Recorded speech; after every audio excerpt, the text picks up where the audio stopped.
ನಮಸ್ಕಾರ. ಇವತ್ತು ಪ್ರಾರಂಭ ಆಗ್ತಾ ಇರುವ ಈ 6 ದಿವಸಗಳ ಪ್ರವಚನ ಮಾಲೆಯನ್ನು ನಮ್ಮ ಸಂಸ್ಥೆಯ ನಿರಂತರ ಅಭಿಮಾನಿಗಳು ಶ್ರೀ ಚಂದ್ರಶೇಖರ್ ಮತ್ತು ಶ್ರೀಮತಿ ಸುಧಾ ಚಂದ್ರಶೇಖರ್ ಪರಿವಾರದವರು ಪ್ರಾಯೋಜನೆ ಮಾಡಿದ್ದಾರೆ. ಅವರಿಗೆ ತಮ್ಮೆಲ್ಲರ ಪರವಾಗಿ ಶುಭ ಕೋರ್ತೇನೆ. ಮತ್ತು ಈ ಅಪ್ಪಯ್ಯ ದೀಕ್ಷಿತರ ಆತ್ಮಾರ್ಪಣ ಸ್ತುತಿ ಬಗ್ಗೆ ಈ ಪ್ರವಚನ ಮಾಲೆ ಆಗಬೇಕು ಅಂತ ಆಗ್ರಹ ಮಾಡಿದವರು ಚಂದ್ರಶೇಖರ್ ಅವರೇ. ಅವರು 3 ವರ್ಷದಿಂದ ನಮ್ಮ ಬೆನ್ನು ಹತ್ತಿದ್ರು ಇದಾಗಬೇಕು ಅಂತ. ಅದಕ್ಕೆ ಇವತ್ತು ಅದಕ್ಕೆ ಸಮಯ ಕೂಡಿ ಬಂದಿದೆ. 6 ತಿಂಗಳ ಹಿಂದೆ ವಿದ್ವಾನ್ ಗಣೇಶ್ ಭಟ್ ಹೋಬಳಿಯವರು ಶ್ರೀ ಶಂಕರಾಚಾರ್ಯರ ಸೌಂದರ್ಯ ಲಹರಿ ಪ್ರವಚನ ಮಾಲೆಯನ್ನು ಮುಕ್ತಾಯಗೊಳಿಸಿದರು. ಈ ಸಲ ನಮ್ಮ ವಿದ್ವತ್ ಪರಂಪರೆಯಲ್ಲಿ ಅಪರ ಶಂಕರಾಚಾರ್ಯರು ಅಂತಲೇ ಕೀರ್ತಿತರಾಗಿರುವ ಅಪ್ಪಯ್ಯ ದೀಕ್ಷಿತರ ಆತ್ಮಾರ್ಪಣ ಸ್ತುತಿ ಕುರಿತು ವ್ಯಾಖ್ಯಾನ ನಡೆಯೋದಿದೆ. ಇದು 2-3 ಕಂತುಗಳಲ್ಲಿ ನಡೆಯಬೇಕಾಗತ್ತೆ. ಈ ಮೊದಲ ಪರ್ಯಾಯ 6 ದಿವಸಗಳದಿರುತ್ತೆ. 16ನೇ ಶತಮಾನದಲ್ಲಿದ್ದ ಅಪ್ಪಯ್ಯ ದೀಕ್ಷಿತರು ಶತಾಧಿಕ ಗ್ರಂಥಕರ್ತರು. ವಿವಿಧ ಪ್ರಾಕಾರಗಳ 100ಕ್ಕೂ ಹೆಚ್ಚು ಕೃತಿಗಳನ್ನು ಅವರು ಬರೆದಿದ್ದಾರೆ. ಸಂಖ್ಯೆಗಿಂತ ಹೆಚ್ಚಿನ ವಿಶೇಷ ಅಂತ ಹೇಳಿದ್ರೆ ಆ ಕೃತಿಗಳ ವೈವಿಧ್ಯ. ಅಷ್ಟೊಂದು ಶಾಸ್ತ್ರಗಳಲ್ಲಿ, ದರ್ಶನಗಳಲ್ಲಿ ಒಂದೊಂದರಲ್ಲೂ ಮೂರ್ಧನ್ಯಭೂತ ಕೃತಿಗಳನ್ನು ಬರೆದವರು ಬೇರೆ ಇಲ್ಲ ಅಂತಲೇ ಹೇಳಬಹುದು. ಅವರು ಪರಮಶೈವರಾದ್ದರಿಂದ ಸಹಜವಾಗಿಯೇ ಶಿವಾರ್ಕಮಣಿ ದೀಪಿಕಾ, ಶಿವಾದ್ವೈತ ನಿರ್ಣಯ ಮೊದಲಾದ ಶ್ರೇಷ್ಠ ಗ್ರಂಥಗಳನ್ನು ಬರೆದರು. ಅದೇ ಅಪ್ಪಯ್ಯ ದೀಕ್ಷಿತರು ವಿಶಿಷ್ಟಾದ್ವೈತ ಪ್ರಸ್ಥಾನದ ನ್ಯಾಯಮಂಜರಿ, ದ್ವೈತ ಪ್ರಸ್ಥಾನದ ನ್ಯಾಯಮುಕ್ತಾವಳಿ ಮೊದಲಾದ ಕೃತಿಗಳನ್ನು ಬರೆದಿರೋದು ವಿಶೇಷ. ಅದಲ್ಲದೆ ಮೀಮಾಂಸಾ ದರ್ಶನದ ವಿಧಿರಸಾಯನ ಬರೆದಿದ್ದಾರೆ. ನಕ್ಷತ್ರ ವಾದಾವಳಿ ಅಂತ ವ್ಯಾಕರಣ ಗ್ರಂಥ ಬರೆದಿದ್ದಾರೆ. ಅಲಂಕಾರ ಶಾಸ್ತ್ರಕ್ಕೆ ಸಂಬಂಧಿಸಿದ ಅವರ ಕುವಲಿಯಾನಂದವಂತೂ ಆ ಶಾಸ್ತ್ರದ ಅತ್ಯಂತ ಪ್ರಸಿದ್ಧ ಪರಿಚಯ ಗ್ರಂಥ ಆಗಿದೆ. ಅದಲ್ಲದೆ ರಾಮಾಯಣ ತಾತ್ಪರ್ಯ ಸಂಗ್ರಹ, ಭಾರತ ತಾತ್ಪರ್ಯ ಸಂಗ್ರಹ, ಯಾದವಾಭ್ಯುದಯ ವ್ಯಾಖ್ಯೆ ಮೊದಲಾದ ಅನೇಕ ಕಾವ್ಯ ಕೃತಿಗಳನ್ನು ಬರೆದಿದ್ದಾರೆ. ವರದರಾಜಸ್ತವ ಮೊದಲಾದ ಅನೇಕ ಸ್ತೋತ್ರಗಳನ್ನು ಬರೆದಿದ್ದಾರೆ. ಮತ್ತು ಶೈವ ವೈಷ್ಣವ ಸಮನ್ವಯಕ್ಕೋಸ್ಕರ ಆಜೀವವೂ ಬಗೆಬಗೆಯಾಗಿ ಅವರು ಪರಿಶ್ರಮ ಮಾಡಿದರು. ವೇದಾಂತ ಶಾಸ್ತ್ರಕ್ಕೆ ಸಂಬಂಧಪಟ್ಟ ಹಾಗೆ ಅಮಲಾನಂದರ ಕಲ್ಪತರು ಮೇಲಿನ ಅಪ್ಪಯ್ಯ ದೀಕ್ಷಿತರ ವ್ಯಾಖ್ಯಾನ ಪರಿಮಳ ಮತ್ತು ಅವರ ಸ್ವತಂತ್ರ ಗ್ರಂಥವಾದ ಸಿದ್ಧಾಂತ ಲೇಷ ಸಂಗ್ರಹ ಇವು ಇವತ್ತಿಗೂ ಕೂಡ ಸಾಂಪ್ರದಾಯಿಕ ವೇದಾಂತ ಶಾಸ್ತ್ರ ಅಧ್ಯಯನದಲ್ಲಿ ಕಡ್ಡಾಯ ಪಾಠ್ಯಗಳಾಗಿವೆ. ಈ ಕಾರಣದಿಂದ ಅಪ್ಪಯ್ಯ ದೀಕ್ಷಿತರಿಗೆ ಅದ್ವೈತ ಸ್ಥಾಪನಾಚಾರ್ಯ ಅನ್ನುವ ಬಿರುದು ಕೂಡ ಇದೆ. ಬ್ರಹ್ಮಸೂತ್ರಗಳು, ಶಾಂಕರ ಭಾಷ್ಯ, ವಾಚಸ್ಪತಿ ಮಿಶ್ರರ ಭಾಮತಿ, ಅಮಲಾನಂದರ ಕಲ್ಪತರು ಮತ್ತು ಅಪ್ಪಯ್ಯ ದೀಕ್ಷಿತರ ಪರಿಮಳ ಇವನ್ನು ವೇದಾಂತ ಪಂಚಗ್ರಂಥಿ ಅಂತ ನಮ್ಮ ಸಂಪ್ರದಾಯದಲ್ಲಿ ಕರೀತಾರೆ. ಶಂಕರಾಚಾರ್ಯರು, ಅಪ್ಪಯ್ಯ ದೀಕ್ಷಿತರು ಇವರ ಸ್ತೋತ್ರ ಗ್ರಂಥಗಳು ಕೂಡ ತಾತ್ಪರ್ಯದಲ್ಲಿ ವೇದಾಂತ ಗ್ರಂಥಗಳೇ ಆಗಿವೆ. ಅಂಥ ಒಂದು ವಿಶಿಷ್ಟ ಸ್ತೋತ್ರ ಗ್ರಂಥ ಆತ್ಮಾರ್ಪಣ ಸ್ತುತಿ. ಇದು ಅಪ್ಪಯ್ಯ ದೀಕ್ಷಿತರು ಬರೆದ ಅಂತಿಮ ಕೃತಿ ಅಂತ ಕೂಡ ಹೇಳಿಕೆ ಇದೆ. ಅವರು ಬರೆದ 20ಕ್ಕೂ ಹೆಚ್ಚು ಸ್ತೋತ್ರ ಕೃತಿಗಳಲ್ಲಿ ಈ ಆತ್ಮಾರ್ಪಣ ಸ್ತುತಿಗೆ ತುಂಬ ವಿಶಿಷ್ಟವಾದ ಸ್ಥಾನ ಇದೆ. ಆ ಶ್ರೇಷ್ಠ ಕೃತಿಯ ಬಗ್ಗೆ ತಮ್ಮ ಪ್ರವಚನ ಮಾಲಿಕೆಯನ್ನು ಆರಂಭಿಸಬೇಕು ಅಂತ ವಿದ್ವಾನ್ ಗಣೇಶ್ ಭಟ್ ಹೋಬಳಿಯವರನ್ನು ತಮ್ಮೆಲ್ಲರ ಪರವಾಗಿ, ಗೋಖಲೆ ಸಂಸ್ಥೆಯ ಪರವಾಗಿ ಪ್ರಾರ್ಥನೆ ಮಾಡ್ತೇನೆ. ಯೋಂತಃ ಪ್ರವಿಶ್ಯ ಮಮ ವಾಚಮಿಮಾಂ ಪ್ರಸುಪ್ತಾಂ ಸಂಜೀವಯತ್ಯಖಿಲಶಕ್ತಿಧರಸ್ವಧಾಮ್ನಾ ಅನ್ಯಾಶ್ಚ ಹಸ್ತಚರಣಶ್ರವಣತ್ವಗಾದೀನ್ ಪ್ರಾಣಾನ್ನಮೋ ಭಗವತೆ ಪುರುಷಾಯ ತುಭ್ಯಂ. ಯಾ ವರ್ಣಪದವಾಕ್ಯಾರ್ಥಗದ್ಯಪದ್ಯಸ್ವರೂಪಿಣೀ ವಾಚಿ ನರ್ತಯತು ಕ್ಷಿಪ್ರಂ ಮೇಧಾನ್ ದೇವಿ ಸರಸ್ವತೀ.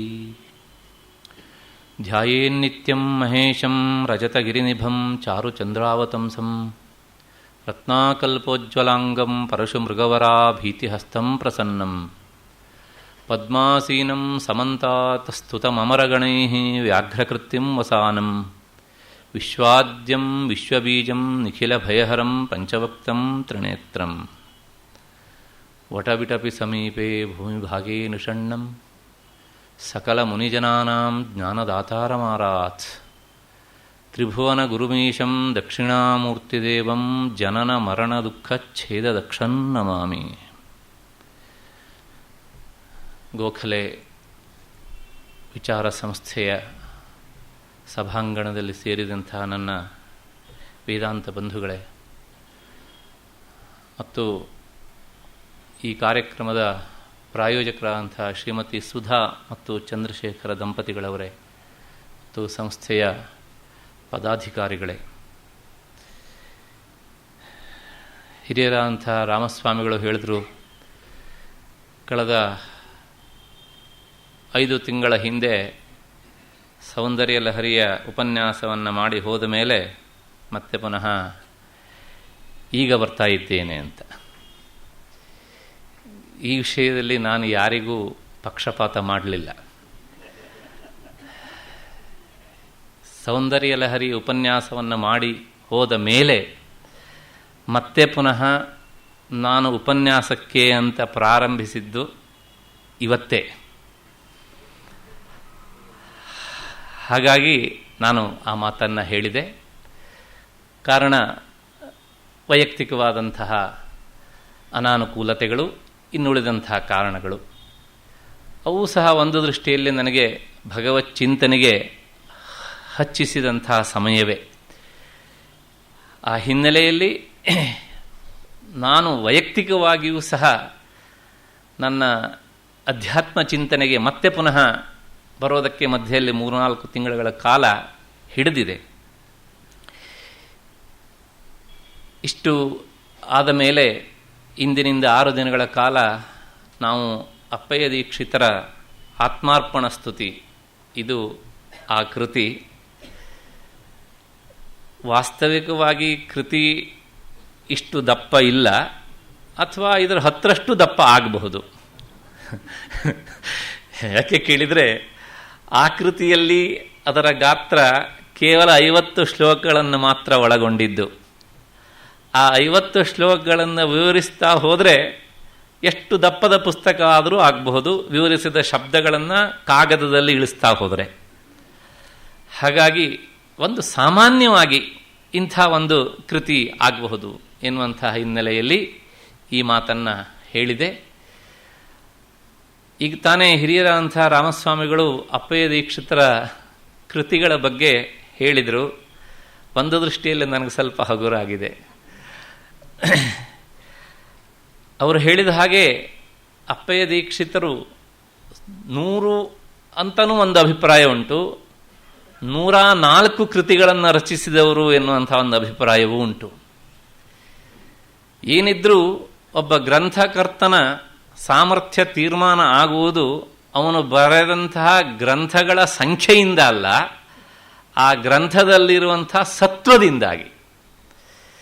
ಈ ಹಿನ್ನೆಲೆಯಲ್ಲಿ ವಿವಿಧ ಪ್ರಕಾರಗಳಲ್ಲಿ ಗ್ರಂಥಗಳನ್ನು ರಚಿಸಿದರೂ ಸಹ ಅಪ್ಪಯ್ಯ ದೀಕ್ಷಿತರು ರಚನೆ ಆದ ಮೇಲೆ ಆ ಶಾಸ್ತ್ರದಲ್ಲಿ ಅಥವಾ ಆ ಕ್ಷೇತ್ರದಲ್ಲಿ ಮತ್ತೆ ಇನ್ನು ಯಾರು ಏನು ಹೇಳಿದರೂ ಸಹ ಅದೆಲ್ಲ ಚರವಿತ ಚರವಣವೇ ಆಗಿಬಿಡ್ತದೆ.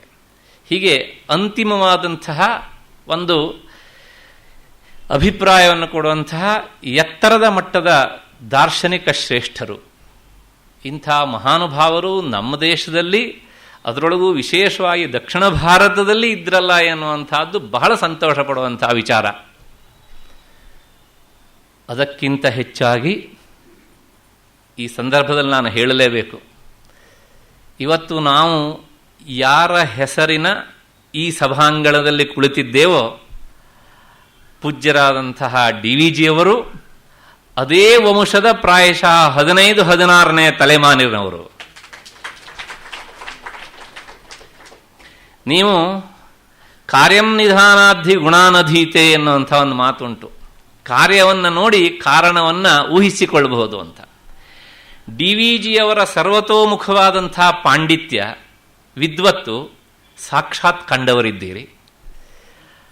ಆ ಪರಂಪರೆಯಲ್ಲಿ 15 ಅಥವಾ 16ನೇ ತಲೆಮಾರೋ ಅಥವಾ 13 ನಿಖರವಾಗಿ ಗೊತ್ತಿಲ್ಲ, ಇಷ್ಟು ತುದಿಗೆ ಹರಿದ ಬಂದಾಗಲೂ ಆ ಪಾಂಡಿತ್ಯ ಇಷ್ಟು ಪ್ರಖರವಾಗಿ, ಇಷ್ಟು ವೈವಿಧ್ಯಮಯವಾಗಿ, ಹೀಗೆ ಸರ್ವತೋಮುಖವಾಗಿ ಇದ್ದಂತಹ ಪಾಂಡಿತ್ಯ ಅಂತ ಆದರೆ ಇದರ ಮೂಲ ಹೇಗೆ ಇರಬಹುದು?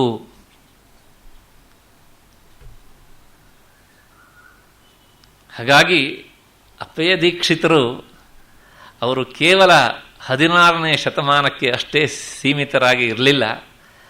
ಅವರ ವಂಶದ ಕುಡಿ ನಾವು ಯಾವ ಕಾಲದಲ್ಲಿದ್ದೇವೋ ಈ ಕಾಲದಲ್ಲಿ, ಈ ಸಮಯದಲ್ಲೂ ಸಹ ಇದ್ದಿತ್ತಲ್ಲ.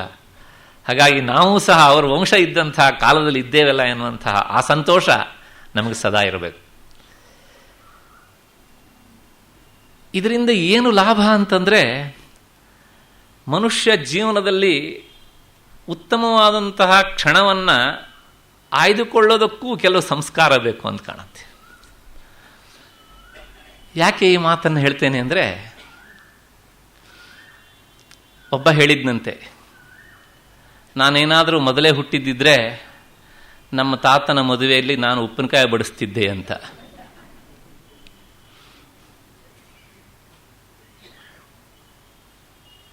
ನೀನು ತಾತನ ಮದುವೆಯಲ್ಲಿ ಉಪ್ಪಿನಕಾಯಿ ಬಡಿಸ್ತೀಯೋ ಬಿಡ್ತೀಯೋ ಅದು ಸಾಧ್ಯ ಇಲ್ಲದ ಕೆಲಸ. ಆ ತಾತನನ್ನು ಕಂಡಾಗ ಇಂಥ ತಾತ ನನಗೆ ಸಿಕ್ಕಿದ್ನಲ್ಲ ಅಂತ ಆ ಉಪ್ಪಿನಕಾಯಿ ಬಡಿಸುವ ಸೇವೆಗಿಂತ ಬೇರೆ ಸೇವೆಯನ್ನು ಮಾಡು.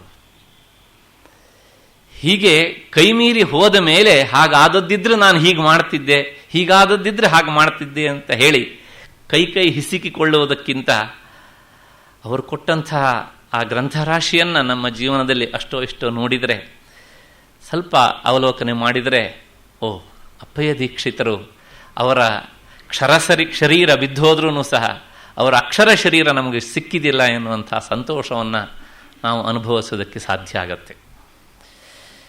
ಈ ಹಿನ್ನೆಲೆಯಲ್ಲಿ ಇವತ್ತು ಪ್ರಾಯಶಃ ನನ್ನ ಈ 1-1/4 ಗಂಟೆಯ ಅವಧಿಯೆಲ್ಲ ಅಪ್ಪಯ್ಯ ದೀಕ್ಷಿತರ ಜೀವನಕ್ಕೆ ಸಂಬಂಧಪಟ್ಟ ಹಾಗೇನೇ ಇರುತ್ತೆ. ಆತ್ಮಾರ್ಪಣ ಸ್ತುತಿ ಈ ಕೃತಿಯ ಪ್ರವೇಶ ಏನಿದ್ರು ನಾಳೆನೆ. ಯಾಕೆ ಹೀಗೆ ಆಲೋಚನೆ ಮಾಡಿದೆ ಅಂದರೆ, ನಮ್ಮ ದೇಶದ ಇತಿಹಾಸದಲ್ಲಿ ಇಂತಹ ಅದ್ಭುತವಾದಂತಹ ದಾರ್ಶನಿಕರು ಅಂತನಾದರೂ ಹೇಳಿ, ಪವಾಡ ಪುರುಷರು ಅಂತನಾರು ಅಂತ ಹೇಳಿ, ಅವತಾರ ಎತ್ತಿದವರು ಅಂತನಾದರೂ ಹೇಳಿ, ಇಂಥವರೆಲ್ಲ ತುಂಬ ಜನ ಆಗಿ ಹೋಗಿದ್ದಾರೆ. ಆದರೆ ನಮ್ಮ ಇತಿಹಾಸ ಇಂಥವ್ರನ್ನೆಲ್ಲ ಗುರುತಿಸುವ ಪ್ರಯತ್ನವನ್ನು ಬಹಳ ಕಡಿಮೆ ಮಾಡಿದೆ. ಯಾಕೆ ಕೇಳಿದರೆ, ನಮ್ಮ ಇತಿಹಾಸ ತಜ್ಞರಿಗೆ ಅವರಿಗೆ ರಸ್ತೆಯಲ್ಲಿ ಸಿಗುವಂಥ ಕಲ್ಲುಹರಳು ಒಂದೇ, ಸ್ವನಗಾರನ ಅಂಗಡಿಯಲ್ಲಿ ಸಿಗುವಂಥ ಹರಳುಕಲ್ಲೂ ಒಂದೇ. ಹಾಗಾಗಿ ಈ ದೇಶಕ್ಕೆ ಇಂತಹ ವಿದ್ವತ್ಪೂರ್ಣವಾದಂತಹ ಸಂಪತ್ತನ್ನು ಕೊಟ್ಟಂತಹ ಇಂತಹ ಮಹಾನುಭಾವರನ್ನು ನಾವು ಉಲ್ಲೇಖ ಮಾಡಿದ್ದಕ್ಕಿಂತ ಬಿಟ್ಟಿದ್ದೇ ಹೆಚ್ಚಾಗಿ ಬಿಟ್ಟಿದೆ. ಅದರೊಳಗೂ ವಿಶೇಷವಾಗಿ ಶಂಕರರ ಕಾಲಾನಂತರ ಈ ಅದ್ವೈತ ಸಾಹಿತ್ಯದಲ್ಲಿ ನಾವು ನೆನಪಿಡಬೇಕಾದಂಥ ಮಹಾನುಭಾವರು ಎಲ್ಲರೂ ಮುಖ್ಯರೇ, ಆದರೂ ಸಹ ಅವಶ್ಯ ನೆನಪಿಸಿಕೊಳ್ಳೇಬೇಕಾದಂಥವ್ರು ಇಬ್ಬರು. ಒಬ್ಬರು ವಿದ್ಯಾರಣ್ಯರು, ಮತ್ತೆ ಅಪ್ಪಯ್ಯ ದೀಕ್ಷಿತರು. ದುರ್ದೈವ ಅಂದರೆ ವಿದ್ಯಾರಣ್ಯರು ಎಲ್ಲಿ ನೆನಪಿರಬೇಕಿತ್ತೋ ಅಲ್ಲೇ ಮರೆತು ಹೋಗಿದ್ದಾರೆ. ಅಪ್ಪಯ್ಯ ದೀಕ್ಷಿತರನ್ನು ನಾವೆಲ್ಲರೂ ಯಾರೂ ಪಕ್ಷಪಾತ ಮಾಡದೆ ಅವರನ್ನು ಮರಿತಾ ಇದ್ದೇವೆ ಅಂತ. ಇದು ನಮ್ಮ ದುರ್ದೈವ. ಹಾಗಾಗಿ ಅಪ್ಪಯ್ಯ ದೀಕ್ಷಿತರ ಹಿನ್ನೆಲೆ ಏನು? ಅವರು ಮಹಾಶೈವರು ಎನ್ನುವಂಥ ಒಂದು ಅಭಿಪ್ರಾಯ ಉಂಟು. ಅದ್ರ ಬಗ್ಗೆ ವಿಪ್ರತಿಪತ್ತಿ ಇಲ್ಲ. ಆದರೆ ಅಂದ ಮಾತ್ರಕ್ಕೆ ಸಾಮಾನ್ಯವಾಗಿ ಶೈವರು ಅಂದ ತಕ್ಷಣ ಬೇರೆ ಮತವನ್ನು ದ್ವೇಷ ಮಾಡುವವರು ಎನ್ನುವಂಥ ಒಂದು ಭಾವನೆ ಬರ್ತದೆ. ಅವರು ಹಾಗಿದ್ರ ಅಥವಾ ಹೇಗಿತ್ತು ಅವರ ಜೀವನ, ಮತ್ತೆ ಅವರಿಂದ ಇಷ್ಟೆಲ್ಲ ಕೃತಿಗಳು ಹೇಗೆ ಒದಗಿ ಬಂದವು, ಅವರ ಜೀವನ ವಿಧಾನ ಹೇಗಿತ್ತು, ಅವರ ಮೂಲ ಏನು, ಮತ್ತೆ ಅವರ ಕೊನೆ ಹೇಗಾಯಿತು, ಇಷ್ಟನ್ನೂ ಸಹ ನಾವೊಮ್ಮೆ ಆಲೋಡನೆ ಮಾಡಬೇಕು. ಹಾಗೆ ಮಾಡದೇ ಇದ್ದರೆ ಪ್ರಾಯಶಃ ನಾವು ಒಂದು ದೃಷ್ಟಿಯಲ್ಲಿ ಅಪ್ಪಯ್ಯ ದೀಕ್ಷಿತರಿಗೆ ಪರ್ಯಾಯವಾಗಿ ಅನ್ಯಾಯ ಮಾಡಿದಾಗ ಆಗಬೇಕೇನೋ ಅಂತ ನನಗನ್ಸುತ್ತೆ. ಗೀತೆಯಲ್ಲಿ ಕೃಷ್ಣ ಒಂದು ಮಾತನ್ನು ಹೇಳ್ತಾನೆ, ಪ್ರಸಿದ್ಧವಾದಂಥ ಮಾತು, ಯದಾ ಯದಾ ಹಿ ಧರ್ಮಸ್ಯ ಗ್ಲಾನಿರ್ಭವತಿ ಭಾರತ ಅಭ್ಯುತ್ಥಾನಂ ಅಧರ್ಮಸ್ಯ ತದಾ ಆತ್ಮಾನಂ ಸೃಜಾಮ್ಯಹಂ ಅಂತ. ಇದು ಸಾರ್ವಕಾಲಿಕ ಸತ್ಯವಾದಂಥ ಮಾತು, ಗೀತಾಚಾರ್ಯನ ಮಾತು. ಇದು ಕೇವಲ ವೈಷ್ಣವ ಅವತಾರಕ್ಕೆ ಮಾತ್ರ ಸಂಬಂಧಪಟ್ಟ ಮಾತಲ್ಲ. ಅಲ್ಲಿ ಕೃಷ್ಣ ನಾನು ವಿಷ್ಣು ಮಾತ್ರ ಅವತರಿಸಿ ಬರ್ತೇನೆ ಅಂತ ಹೇಳ್ತಾ ಇಲ್ಲ, ಅಹಂ ಅಂತ ಶಬ್ದ ಹೇಳ್ತಾನೆ. ಆ ಅಸ್ಮತ್ ಶಬ್ದದಿಂದ ವಾಚ್ಯವಾದಂತಹದ್ದು ಆತ್ಮವಸ್ತು. ಹಾಗಾಗಿ ಈ ಪ್ರಪಂಚದ ಏರಿಳಿತವನ್ನ ಸರಿಪಡಿಸೋದಕ್ಕೆ ನಾನು ಮೈಗೂಡಿ ಬರ್ತೇನೆ ಅನ್ನುವಂಥದ್ದು. ಆ ಹಿನ್ನೆಲೆಯಲ್ಲಿ 7ನೇ ಶತಮಾನದ ಆಚಾರ್ಯ ಶಂಕರರು ಮತ್ತೆ ವಿದ್ಯಾರಣ್ಯರು ಮತ್ತೆ ಪುನಃ ಅಪ್ಪಯ್ಯ ದೀಕ್ಷಿತರು ಇವರೆಲ್ಲರೂ ಸಹ ಈ ಶೈವಾವತಾರದ ಒಂದು ಪರಿಕಲ್ಪನೆಯಲ್ಲಿ ಬರುವಂಥವರು. ಸುಮಾರು ನರ್ಮದಾ ನದಿಯ ತೀರ ಅಂದರೆ ಗೊತ್ತು ನಿಮಗೆ ಎಲ್ಲಿದೆ ಏನು ಎತ್ತ ಅಂತ. ಆ ನದಿಯ ತೀರದಿಂದ ಒಂದಿಷ್ಟು ಶ್ರೋತ್ರಿಯರು ಮತ್ತು ಪ್ರತಿಭೆ ಪಾಂಡಿತ್ಯವೇ ಸಂಪತ್ತಾಗಿ ಉಳ್ಳಂತಹ ಈ ಶ್ರೋತ್ರಿಯ ಒಂದು ಕುಟುಂಬ ಇಂದಿನ ತಮಿಳುನಾಡು ಆದಂತಹ ಉತ್ತರ ಆರ್ಕಾಟು ಜಿಲ್ಲೆ ಅಡಯಪಾಳಂ ಎನ್ನುವಂತಹ ಈ ಜಿಲ್ಲೆಗೆ ಬಂದರು. ಅದರೊಳಗೆ ಅಲ್ಲಲ್ಲಿ ಅವರು ತಂಗಿದರು. ಈ ಅಪ್ಪಯ್ಯ ದೀಕ್ಷಿತರ ಅಜ್ಜ, ಅವರ ಹೆಸರು ಆಚಾರ್ಯ ದೀಕ್ಷಿತರು ಅಂತಾನೆ. ಮಹಾ ಪಂಡಿತೋತ್ತಮರು. ಅವರು ಪಂಡಿತರಷ್ಟೇ ಅಲ್ಲ, ಸದಾ ಆ ಸಮಾಧಿ ಸ್ಥಿತಿಗೆ ಏರಿದಂಥ ಮಹಾನುಭಾವರವರು, ಗೃಹಸ್ಥರು. ಅವರು ಆ ವಲಸೆಯಲ್ಲಿ ಬಂದಂತಹ ಒಬ್ಬರು ಅವರೂ ಸಹ. ಅವರು ಅಡಯಪಾಳಂನಲ್ಲೇ ಅವರು ತಂಗಿದರು.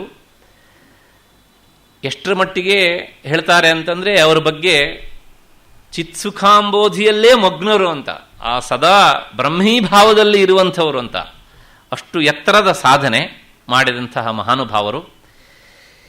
ಇವರಿಗೆ ಮುಂದೆ ಒಬ್ಬ ಮಗ ಹುಟ್ಟಿದ. ಆ ಮಗನ ಹೆಸರು ಅವರು ಇಟ್ಟಂತಹದ್ದು ನಾಮಕರಣದ ಹೊತ್ತಿಗೆ ರಂಗರಾಜ ಅಂತ. ಅವರು ತುಂಬ ಯಜ್ಞಯಾಗಗಳನ್ನು ಮಾಡಿದರು. ಹಾಗಾಗಿ ಆ ಯಜ್ಞಯಾಗಗಳ ಹಿನ್ನೆಲೆಯಲ್ಲಿ ರಂಗರಾಜಾಧ್ವರಿ ಅಥವಾ ರಂಗರಾಜ ಮಖಿ ಎನ್ನುವಂಥ ಹೆಸರು ಬಂತು. ಮಖ ಅಂದರೆ ಯಜ್ಞ ಅಂತ, ಅಧ್ವರ ಅಂದರೂ ಯಜ್ಞ ಅಂತ ಅರ್ಥ. ಬಹಳಷ್ಟು ಕರ್ಮಾನುಷ್ಠಾನವನ್ನು ಮಾಡಿದ್ರಿಂದ ರಂಗರಾಜಾಧ್ವರಿ ಮತ್ತು ರಂಗರಾಜ ಮಖಿ ಮತ್ತು ದೀಕ್ಷಿತರು ಎನ್ನುವಂಥದ್ದು ಅವರ ಒಂದು ರೀತಿಯ ಸರ್ನೇಮ್ ಇದ್ದ ಹಾಗೆ. ಹಾಗಾಗಿ ರಂಗರಾಜ ದೀಕ್ಷಿತರು. ಈ 3 ಹೆಸರಿನ ಹಿನ್ನೆಲೆಯಲ್ಲಿ ಅವರು ಪ್ರಸಿದ್ಧರಾದರು. ಅದಾದ ಮೇಲೆ ಅವರ ಸುಮಾರು ಮಧ್ಯ ವಯಸ್ಸು ಮುಗಿತಾ ಇದ್ದಂತಹ ಸಂದರ್ಭದಲ್ಲೂ ಅವರಿಗೆ ಸಂತತಿ ಆಗದೇ ಇದ್ದಾಗ ಅವರು ಶಿವನ ಆರಾಧನೆಯನ್ನು ಮಾಡಿ ಮತ್ತೆ ಪುನಃ ಸಂತತಿಯನ್ನು ಪಡೆದರು. ಅವರು ಆ ಶಿವನ ಆರಾಧನೆಯಿಂದ ಹುಟ್ಟಿದ ಮಗುವೇ ಅಪ್ಪಯ್ಯ ದೀಕ್ಷಿತರು. ಸಾಮಾನ್ಯವಾಗಿ ಇಲ್ಲೊಂದು ಸಂಶಯ ಬರುತ್ತೆ. ನಾವು ಯಾವ ದೇವರನ್ನು ಆರಾಧಿಸಿ ಸಂತತಿಯನ್ನು ಪಡಿತೇವೋ ಆ ಸಂತತಿಗೆ ಆ ದೇವರ ಜ್ಞಾಪಕವಾಗಿ ಅದೇ ಹೆಸರನ್ನು ನಾವು ಇಡ್ತೇವೆ. ಹಿಂದೆ ನಮ್ಮ ಎಲ್ಲ ಇತಿಹಾಸವನ್ನು ನೀವು ನೋಡಿದರೆ ಅದು ಸ್ಪಷ್ಟ ಆಗತ್ತೆ. ಆದರೆ ಇಲ್ಲಿ ಯಾಕೆ ಹೀಗಾಯಿತು? ಶಿವನಿಗೇನಾದರೂ ಮತ್ತು ಅಪ್ಪಯ್ಯ ಅಂತ ಹೆಸರು ಇತ್ತೋ ಹೇಗೆ? ಅಲ್ಲ, ಅವನು ಜಗತ್ಪಿತನಾದ್ಮೇಲೆ ಆ ಹೆಸರು ಇದ್ದಿರಬಹುದು, ಏನು ಇಲ್ಲದೆ ಇದ್ದದ್ದೇನು ಆಶ್ಚರ್ಯ ಅಲ್ಲ. ಈಶೋ ಹಿ ಜಗತ್ಪಿತ ಅಂತ. ಆದರೆ ನಾಮಕರಣ ಮಾಡುವಾಗ ತಂದೆ ಇವರಿಗೆ ಇಟ್ಟಂಥ ಹೆಸರು ಆ ಶಿವನ ಹೆಸರಿನ ಹಿನ್ನೆಲೆಯಲ್ಲಿಯೇ ಇಟ್ಟಂಥ ಹೆಸರಾಗಿತ್ತು. ಶಿವನ ಹೆಸರಿನಿಂದ ಅವರ ಅನುಗ್ರಹದಿಂದ ಹುಟ್ಟಿದ್ದ ಮಗುವಾದ್ರಿಂದ ಶಿವನ ಮಕ್ಕಳ ಹೆಸರನ್ನು ಸೇರಿಸಿ ಇವರಿಗೆ ನಾಮಕರಣ ಮಾಡಿದರು ರಂಗರಾಜಾಧ್ವರಿಗಳು. ಅವರಿಗಿಟ್ಟಂಥ ಹೆಸರು ವಿನಾಯಕ ಸುಬ್ರಹ್ಮಣ್ಯ ದೀಕ್ಷಿತ, ವಿನಾಯಕ ಸುಬ್ರಹ್ಮಣ್ಯ ಶರ್ಮ ಅಂತ. ಮತ್ತೆ ದೀಕ್ಷಿತ್ರಿಗೆ ಅಂದರೆ ರಂಗರಾಜ ದೀಕ್ಷಿತ್ರಿಗೆ ಇವರೊಬ್ಬರೇ ಮಗ ಅಲ್ಲ, ಇನ್ನೊಂದು ಮಗು 2 ವರ್ಷ ಆದ್ಮೇಲೆ ಹುಟ್ಟಿದೆ. ಅವರ ಹೆಸರು ಮತ್ತು ಅಜ್ಜನ ಹೆಸರನ್ನೇ ಇಟ್ಟಿದ್ರು. ಅವರ ಹೆಸರು ಸಹ ಆಚಾರ್ಯ ದೀಕ್ಷಿತ ಅಂತ, ಅಚ್ಚಾನು ದೀಕ್ಷಿತ ಅಂತನೂ ಸಹ ಅವರನ್ನು ಕರಿತಾ ಇದ್ರು. ಅಚ್ಚಣ್ಣ ಎನ್ನುವಂಥ ಹೆಸರು ಸಹ ಇತ್ತು. ಈ ನಮ್ಮಲ್ಲಿ ಒಂದು ಹೆಸರನ್ನು ಇಟ್ಟ ಮೇಲೆ ಆ ಹೆಸರನ್ನು ಸಮರ್ಪಕವಾಗಿ ಉಚ್ಚಾರಣೆ ಮಾಡುವುದಕ್ಕಿಂತ ಅದನ್ನು ನಮ್ಮ ನಾಲಿಗೆ ಹೊರಳಿದ ಹಾಗೆ ಎರ್ರಾ ಬಿರ್ರ ಉಚ್ಚಾರ ಮಾಡೋದ್ರಲ್ಲಿ ನಿಮಗೆ ಬಹಳ ಖುಷಿ. ಹಾಗಾಗಿ ಆಚಾರ್ಯ ದೀಕ್ಷಿತ ಅಂತಲೇ ಅವರಿಗೂ ಹೆಸರಿತ್ತು. ಅದನ್ನು ಆಚಾರ್ಯ ತೆಗೆದು ಅಚ್ಚಾನು ಮಾಡಿದರು, ಮತ್ತೆ ಅಚ್ಚಣ್ಣ ಅಂತ ಮಾಡಿದರು. ಇವತ್ತು ಸಹ ನಾವು ಈ ಒಂದು ಕ್ರಮವನ್ನು ಮುಂದುವರ್ಸ್ಕೊಂಡು ಬಂದಿದ್ದೇವೆ. ಮತ್ತೆ ಇನ್ನೊಬ್ಬ ಆಕೆ ಹೆಣ್ಣುಮಗಳು ಸಹ ಹುಟ್ಟಿದ್ದಾಳೆ, ಗಂಗಾಂಬಿಕೆ ಅಂತ ಆಕೆ ಹೆಸರು. ಹೀಗೆ ಅಪ್ಪಯ್ಯ ದೀಕ್ಷಿತರು ಒಟ್ಟು ಇಬ್ಬರು ಸಹೋದರರು, ಒಬ್ಬಾಕೆ ಸಹೋದರಿ ಆಕೆಗೆ ಅವರಿಗೆ ಇದ್ರು. ಹಾಗಿದ್ರೆ ಈ ವಿನಾಯಕ ಸುಬ್ರಹ್ಮಣ್ಯ ಶರ್ಮಾ ಅಪ್ಪಯ್ಯ ಆದದ್ದು ಹೇಗೆ ಅಂತ ಇದೊಂದು ಪ್ರಶ್ನೆ. ಅವರು ಮದುವೆ ಆಗೋಕ್ಕಿಂತ ಮೊದಲೇ ಅಪ್ಪಯ್ಯ ಆಗಿದ್ದರು. ಸ್ವಾರಸ್ಯ ಅಂದರೆ ಅನ್ಯಥಾ ಭಾವಿಸಬೇಡಿ. ಸಾಮಾನ್ಯವಾಗಿ ನಾವು ಚಿಕ್ಕ ಮಕ್ಕಳನ್ನು ಪ್ರೀತಿಯಿಂದ ಏನು ಕರೀತೇವೆ ಕೇಳಿದರೆ ಅಪ್ಪ ಅಂತ ಕರಿತೇವೆ, ಅಣ್ಣ ಅಂತ ಕರಿತೇವೆ ಹೇಗೆ ಅಂತ. ಅದನ್ನು ಯಾಕೆ ಹಾಕಿ ಕರಿತೇವೆ ಅನ್ನೋದಕ್ಕೆ ಮತ್ತೆ ಬೇರೆ ಕಾರಣಗಳಿವೆ. ಮಗು ನನಗೆ ಅಪ್ಪ ಅಂತಲ್ಲ, ನಿನ್ನಿಂದಾಗಿ ನಾನು ಅಪ್ಪನಾದ್ರಿಂದ ನಿನ್ನ ಮೂಲಕ ನಾನು ಅದನ್ನು ಕಂಡುಕೊಳ್ತಾ ಇದ್ದೇನೆ ಅನ್ನುವಂಥ ಹಿನ್ನೆಲೆಯಲ್ಲಿ ಆ ಅರ್ಥ ಬಂದದ್ದು. ಆದರೆ ನಾವು ಅದನ್ನು ಮರೆತಿದ್ದೇವೆ ಅಷ್ಟೇ ಹೀಗೆ ಅಂತ. ಹೀಗೆ ಪ್ರೀತಿಯಿಂದ ಮಗುವನ್ನು ಅಪ್ಪ ಅಪ್ಪ ಅಂತ ತಂದೆ ರಂಗರಾಜಾಧ್ವರಿ ಕರೆದಿದ್ರಿಂದ ಇವರೊಂದೇ ಕರೀತಾರಲ್ಲ ಅಂತ ಎಲ್ಲರೂ ಏನು ಮಾಡಿದ್ರು ಕೇಳಿದರೆ ಎಲ್ಲರೂ ಹಾಗೆ ಅಪ್ಪ ಅಪ್ಪ ಅಂತ ಹೇಳೋದಕ್ಕೆ ಪ್ರಾರಂಭ ಮಾಡಿದರು. ಹಾಗಾಗಿ ನಾಮಕರಣ ಸಂದರ್ಭದಲ್ಲಿ ಇಟ್ಟಂಥ ಹೆಸರಿಗಿಂತ ತಂದೆಯ ಬಾಯಿಂದ ಬಂದಂಥ ಹೆಸರೇ ಹೆಚ್ಚು ಪ್ರಸಿದ್ಧವಾಯಿತು. ಅಪ್ಪಾದೀಕ್ಷಿತ ಅಂತ ಕರೆಸಿಕೊಂಡ್ರು. ಮತ್ತೆ ಅದೇನೇ ಸ್ವಲ್ಪ ಮುಂದುವರೆದು ಅಪ್ಪಯ್ಯ, ಯಕಾರಕ್ಕೆ ಯ ಒತ್ತು ಕೊಡಬೇಕು, ಅಪ್ಪಯ್ಯ ದೀಕ್ಷಿತ ಅಂತಲೂ ಸಹ ಅವರನ್ನು ಕರೆದಿದ್ದಾರೆ. ಮತ್ತು ಆ ಯ ಒತ್ತನ್ನು ತೆಗೆದರೆ ಅಪ್ಪಯ್ಯ ದೀಕ್ಷಿತ ಹೀಗೂ ಸಹ ಅವರನ್ನು ಕರೆದದ್ದುಂಟು. ಹೀಗೆ ಅವರ ನಾಮಕರಣದ ಸಂದರ್ಭದಲ್ಲಿ ಇಟ್ಟ ಹೆಸರು ಒಂದು, ಅವರು ಕೊನೆಯ ತನಕ ಪ್ರಸಿದ್ಧರಾಗಿ ಉಳಿದದ್ದು ಇನ್ನೊಂದು ಹೆಸರಿನಿಂದ.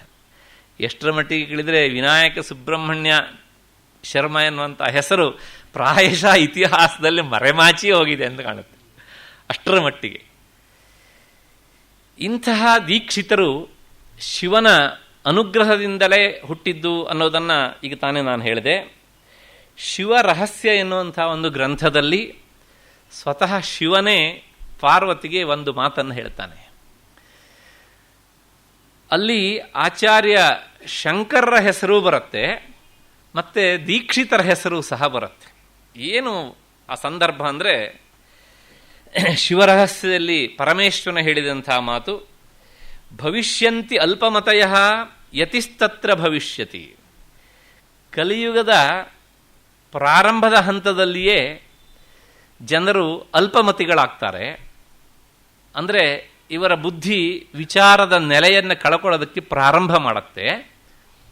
ಮತ್ತು ಇವರೆಲ್ಲರೂ ಪ್ರಾರಂಭದಲ್ಲೇ ಅಷ್ಟೋ ಇಷ್ಟೋ ನಾಸ್ತಿಕ ಮತವನ್ನು ಅವಲಂಬನೆ ಮಾಡಲಿಕ್ಕೆ ಪ್ರಾರಂಭಿಸ್ತಾರೆ.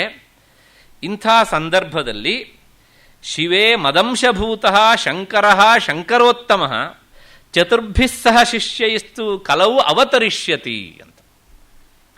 ನನ್ನ ಅಂಶದಿಂದ 4 ಜನ ಶಿಷ್ಯರೊಂದಿಗೆ ಆತ ಅವತರಿಸಿ ಬರ್ತಾನೆ. ಶಂಕರ ಭಗವತ್ಪಾದರ ಬಗ್ಗೆ ಹೇಳಿದಂಥ ಮಾತು ಇಲ್ಲಿ ನಾವು ಗಮನಿಸಬೇಕು. ಇಲ್ಲಿ ಕ್ರಿಯಾಪದ ಏನುಂಟು ಅಂದರೆ ಅವತರಿಷ್ಯತಿ ಅಂತ ಶಬ್ದ ಉಂಟು. ಇದು ಲೃಟ್ಲಕಾರ, ಅಂದರೆ ಮುಂದೆ ಆಗತ್ತೆ ಅಂತ ಹೇಳುವಾಗ ಈ ಲೃಟ್ಲಕಾರವನ್ನು ಬಳಸಬೇಕು. ಹಾಗಾಗಿ ಶಂಕರರ ಅವತಾರಕ್ಕಿಂತ ಬಹಳ ಹಿಂದೆ ಹೇಳಿದಂಥ ಮಾತು ಇದು. ಹೀಗೆ ನನ್ನ ಅವತಾರ ಈ ರೂಪದಲ್ಲಿ ಆಗತ್ತೆ ಅಂತ. ಮತ್ತೆ ದೀಕ್ಷಿತೋಪಿ ಭವೇತ್ ಕಶ್ಚಿತ್ ಅಂತ ಶಬ್ದ ಉಂಟು ಅಲ್ಲಿ. ಇದಕ್ಕೆ ವ್ಯಾಖ್ಯಾನವನ್ನು ಮಾಡ್ತಾ ತುಂಬ ಜನರು ಆ ದೀಕ್ಷಿತೋಪಿ ಭವೇತ್ ಕಶ್ಚಿತ್ ಎನ್ನುವಂತಹ ಈ ಶಿವರಹಸ್ಯದ ಮಾತಿಗೆ ಅಪ್ಪಯ್ಯ ದೀಕ್ಷಿತರೇ ವಸ್ತುವಾಗಿದ್ದಾರೆ ಅಂತ ಹೇಳ್ತಾರೆ. ಆ ಹಿನ್ನೆಲೆಯಲ್ಲಿ ದೀಕ್ಷಿತರು ಶಿವನ ಅವತಾರಿಗಳು ಎನ್ನುವಂಥದ್ರೊಳಗೆ 2 ಅಭಿಪ್ರಾಯ ಇಲ್ಲ. ಮತ್ತೆ ಇದಕ್ಕೆ ಸಂಬಂಧಪಟ್ಟ ಹಾಗೆ ಸುಮಾರು, ಇದಕ್ಕೆ ಸಂಬಂಧಪಟ್ಟ ಹಾಗೆ ಅಂದರೆ ಅಪ್ಪಯ್ಯ ದೀಕ್ಷಿತರ ಒಂದು ಕೃತಿಯ ಬಗ್ಗೆ, ಜೀವನದ ಬಗ್ಗೆ, ಅವರ ಸಾಹಿತ್ಯದ ಬಗ್ಗೆ ಎಲ್ಲ ಶೋಧನೆ ಮಾಡೋದಕ್ಕೆ ಅಂತ ಹೇಳಿ ತಮಿಳುನಾಡಿನ ಒಬ್ಬ IAS ಅಧಿಕಾರಿಗಳು, ಅವರ ಹೆಸರು ಎನ್ ರಮೇಶನ್ ಅಂತ, ಅವರು MA PhD ಎಲ್ಲ ಮಾಡಿದವರು, ಅವರು ಅಪ್ಪಯ್ಯ ದೀಕ್ಷಿತರ ಬಗ್ಗೆ ಸಾಕಷ್ಟು ಶೋಧನೆಯನ್ನು ಮಾಡಿ ಒಂದು ಗ್ರಂಥವನ್ನು ಬರೆದಿದ್ದಾರೆ ಅಪ್ಪಯ್ಯ ದೀಕ್ಷಿತರ ಬಗ್ಗೆ. ಅವರು ನಮಗಿಂತ ಹೆಚ್ಚು ಆಧುನಿಕವಾದಂಥ ಪರಿಕಲ್ಪನೆ ಇರುವಂತಹ ಒಬ್ಬ ಅಧಿಕಾರಿಗಳು. ಅಂಥವರು ಆ IAS ತನದಲ್ಲಿ ಸಿಗದೇ ಇರುವಂತಹ ಸಮಾಧಾನವನ್ನು ಅಪ್ಪಯ್ಯ ದೀಕ್ಷಿತರ ಬಗ್ಗೆ ಸಂಶೋಧನೆ ಮಾಡುವ ಸಂದರ್ಭದಲ್ಲಿ ಪಡೆದುಕೊಂಡರು ಅನ್ನೋದು ಇದು ಬಹಳ ಮುಖ್ಯವಾದಂಥ ಅಂಶ. ನಾವು ಅದನ್ನು ಗಮನಿಸಬೇಕು ಹೇಗೆ ಅಂತ. ಅದಾದ ಮೇಲೆ ಅದಕ್ಕಿಂತ ಹಿಂದೆ ಈ ರಮೇಶ್ ಅನ್ನುವಂಥವರು ಅವರ ಗ್ರಂಥವನ್ನು ಪ್ರಕಟಪಡಿಸಿದ್ದು 1972ರಲ್ಲಿ. ಅದಕ್ಕಿಂತ ಹಿಂದೆ 1933ರಲ್ಲಿಯೇ ಸುಬ್ರಹ್ಮಣ್ಯ ಶಾಸ್ತ್ರಿಗಳು ಅಂಥೇಳಿ ಅವರು ದೀಕ್ಷಿತರನ್ನ ಕುರಿತು ಅಪ್ಪಯ್ಯ ದೀಕ್ಷಿತೇಂದ್ರ ವಿಜಯ ಚಂಪು ಅಂತಲೇ ಒಂದು ಗ್ರಂಥವನ್ನು ಬರೆದಿದ್ದಾರೆ. ಆದರೆ ಅದೊಂದು ಚಂಪು ಕಾವ್ಯ. ಏನಿದ್ರೂ ರಮೇಶನ್ ಎನ್ನುವಂಥವ್ರು ಬರೆದಂಥದ್ದು ಏನುಂಟಲ್ಲ, ಅದು ಬಹಳ ಅಥೆಂಟಿಕ್ ಆಗಿ ನಮಗೆ ಕೆಲವು ವಿಚಾರಗಳನ್ನು ಕೊಡುತ್ತೆ. ಅದಾದ ಮೇಲೆ ಮತ್ತೆ ಶಿವಾನಂದ ಯೋಗಿಗಳು ಎನ್ನುವಂಥವರು ಸಹ 1927ರಲ್ಲಿ ಅಪ್ಪಯ್ಯ ದೀಕ್ಷಿತಿಗೆ ಸಂಬಂಧಪಟ್ಟ ಹಾಗೆ ಸಾಕಷ್ಟು ಶೋಧನೆಯನ್ನು ಮಾಡಿ ಅವರೂ ಸಹ ಅಪ್ಪಯ್ಯ ದೀಕ್ಷಿತೇಂದ್ರ ವಿಜಯ ಎನ್ನುವಂತಹ ಗ್ರಂಥವನ್ನು ಬರೆದಿದ್ದಾರೆ ಹೇಗೆ ಅಂತ. ಶಿವಾನಂದ ಯೋಗಿಗಳು ಅಂತ ಬಂದಿದ್ದನ್ನು ಮಧ್ಯದಲ್ಲಿ ಹೇಳಿಬಿಡ್ತೇನೆ ಇನ್ನೊಂದು ವಿಚಾರವನ್ನು, ಏಕೆಂದರೆ ಹೆಸರಿನ ಜೊತೆಗೆ ನಮ್ಮ ವಿಷಯ ಹೋಗಿಬಿಡಲಿ ಅಂತ. ಅಪ್ಪಯ್ಯ ದೀಕ್ಷಿತರ ವಂಶದಲ್ಲಿಯೇ ಬಂದಂಥ ಇನ್ನೊಬ್ಬ ಮಹಾನುಭಾವರು, ನಾನು ನೋಡಲಿಲ್ಲ, ಹೃಷಿಕೇಶದ ಸ್ವಾಮಿ ಶಿವಾನಂದರು, ಅವರೂ ಸಹ ಅಪ್ಪಯ್ಯ ದೀಕ್ಷಿತರ ವಂಶದವರೇ. ಈ ವಿಷಯವನ್ನು ಯಾಕೆ ಹೇಳ್ತೇನೆ ಅಂದರೆ, ಇಲ್ಲಿ ನೋಡಿದ, ಕೇಳಿದ, ಒಡನಾಟ ಮಾಡಿದಂತಹ ವ್ಯಕ್ತಿಗಳಿದ್ದರ ಈ ಇಬ್ಬರ ಜೊತೆಗೆ. ಒಬ್ಬರು DVG ಅವರು, ಒಬ್ಬರು ಸ್ವಾಮಿ ಶಿವಾನಂದರು. ಅವರ ಡಿವೈನ್ ಲೈಫ್ ಸೊಸೈಟಿ ಪುಸ್ತಕ ತುಂಬ ಜನ ಓದಿದ್ದೀರ. ಪ್ರಾಯಶಃ ಈ ಎರಡು ವ್ಯಕ್ತಿಗಳನ್ನು ನಾವು ನಮ್ಮ ಕಣ್ಣಾಗಿ ಇಟ್ಕೊಂಡು ಅಪ್ಪಯ್ಯ ದೀಕ್ಷಿತರನ್ನ ನೋಡ್ಬೋದೇನೋ ಅಂತ ಅನ್ಸುತ್ತೆ. ಯಾಕೆ ಈ ಪರಂಪರೆಯಲ್ಲಿ ಇಂಥ ಮಹಾನುಭಾವರು ಜನ್ಮ ಎತ್ತಿದರು? ನಾನು ಈಗ ಮಹಾನುಭಾವರು ಅನ್ನುವಂಥ ಶಬ್ದದಿಂದ ಅಪ್ಪಯ್ಯ ದೀಕ್ಷಿತರನ್ನ ಕ್ಷಣಕಾಲ ಮರಿತಾ ಇದ್ದೇನೆ. ಸ್ವಾಮಿ ಶಿವಾನಂದರನ್ನ ಮತ್ತೆ ಇವರನ್ನ ಇಟ್ಕೊಂಡು ಈ ಶಬ್ದ ಹೇಳ್ತಾ ಇದ್ದೇನೆ. ಇದಕ್ಕೇನಾದರೂ ಕಾರಣ ಉಂಟಾ ಅಂದರೆ, ಅದಕ್ಕೆ ಕಾರಣ ಉಂಟು ಅಂತ ಆ ರಮೇಶನ್ ಅನ್ನುವಂಥವರು ಪುಸ್ತಕವನ್ನು ಬರಿತಾ ಒಂದು ಮಾತನ್ನು ಹೇಳ್ತಾರೆ. ದೀಕ್ಷಿತರ ತಂದೆ ರಂಗರಾಜಾಧ್ವರಿಗಳು ಅವರು ತಮ್ಮ ದೇಹವನ್ನು ಬಿಡುವಾಗ ಅವರಿಗೆ ತಮ್ಮ ಅವಸಾನದ ಕಾಲ ಗೊತ್ತಿತ್ತು. ಅವರಿಗೆ ಅಷ್ಟೇ ಅಲ್ಲ, ಅವರ ತಂದೆಯವರಿಗೂ ಅಂದರೆ ಆಚಾರ್ಯ ದೀಕ್ಷಿತರಿಗೂ ಮತ್ತು ರಂಗರಾಜಾಧ್ವರಿಗಳಿಗೂ, ಹೆಚ್ಚೇಕೆ ಅಪ್ಪಯ್ಯ ದೀಕ್ಷಿತರಿಗೂ, ಈ ಮೂರೂ ಜನರೂ ಸಹ ತಮ್ಮ ಕೊನೆಯ ಕಾಲವನ್ನು ಅವರಾಗಿ ತಿಳಿದು ಅದನ್ನು ಬಯಸಿ ಸ್ವೀಕಾರ ಮಾಡಿದಂಥ ಮಹಾನುಭಾವರು. ಹೀಗೆ ಇಂಥ ಮಹಾನುಭಾವರು ರಂಗರಾಜಾಧ್ವರಿಗಳು ತಮ್ಮ ಕೊನೆಯ ಸಂದರ್ಭದಲ್ಲಿ ತಮ್ಮ ಮಕ್ಕಳನ್ನು ಹತ್ತಿರ ಕರೆದು ಕೆಲವು ಉಪದೇಶದ ಮಾತನ್ನು ಹೇಳ್ತಾರೆ. ತುಂಬ ಮನನೀಯವಾದಂಥ ಮಾತುಗಳವು. ಏನು ಅಂದರೆ, ತಲೆತಲಾಂತರದಿಂದ ಪಾಂಡಿತ್ಯ ಎನ್ನುವಂಥದ್ದು ಅವರ ಸ್ವತ್ತಾಗಿ ಬಂದುಬಿಟ್ಟಿದೆ. ಇಂತಹ ಪಾಂಡಿತ್ಯ ಮೈಗೂಡಿ ಬಂದಾಗ ಅವರಿಗೆ ಎಷ್ಟು ಅಹಂಕಾರ ಇರಬೇಕಿತ್ತು. ಆದರೆ ಅವರ ಆ ಸೌಜನ್ಯದ ಮಾತನ್ನು ನಾವು ಕೇಳಬೇಕು.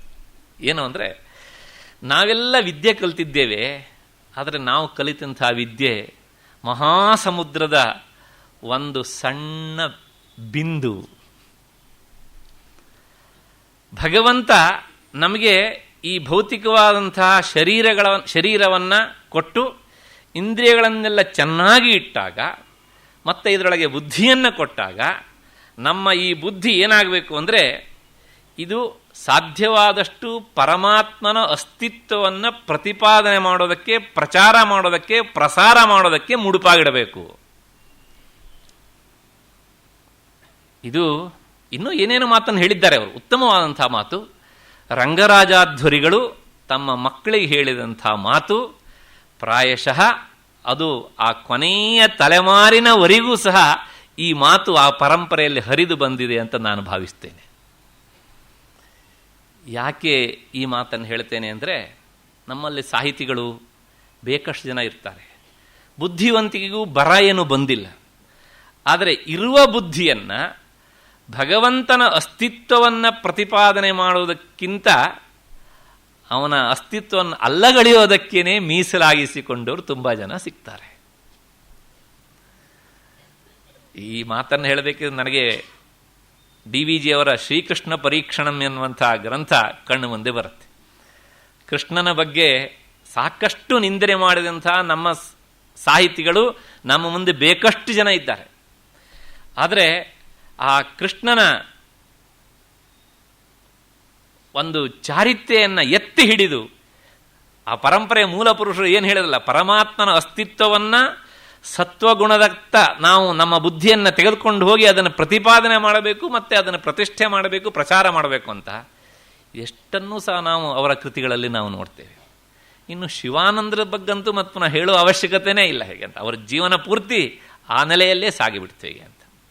ಅಷ್ಟೇ ಅಲ್ಲ, ಆ ಶಬ್ದವನ್ನು ಕೇಳಿದರೆ ಏನೋ ಒಂದು ರೀತಿಯ ರೋಮಾಂಚನ ಹೇಗೆ ಅಂತ.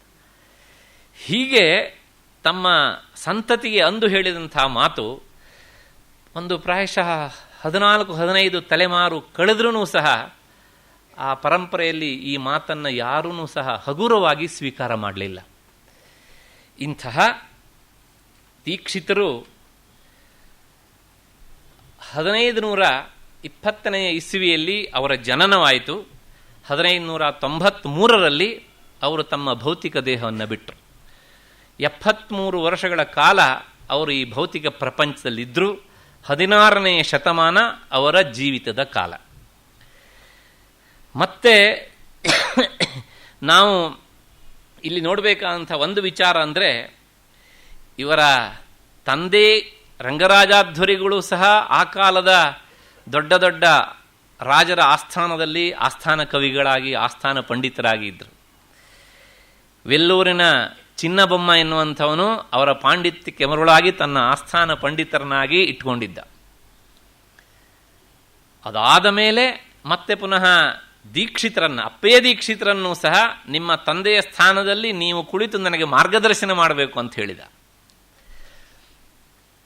ಇಷ್ಟೆಲ್ಲ ಹೇಳಿದ ಮಾತ್ರಕ್ಕೆ ಅಪ್ಪಯ್ಯ ದೀಕ್ಷಿತರ ಜೀವನ ಬಹಳ ಸುಖಮಯವಾಗಿ ಮಹಾರಾಜರ ಸಾನ್ನಿಧ್ಯದಲ್ಲಿ ಮಹಾರಾಜರಂತೆ ಕಳೆದಿದ್ದಾರೆ ಅಂತ ಭಾವಿಸಿಕೊಳ್ಬೇಡಿ.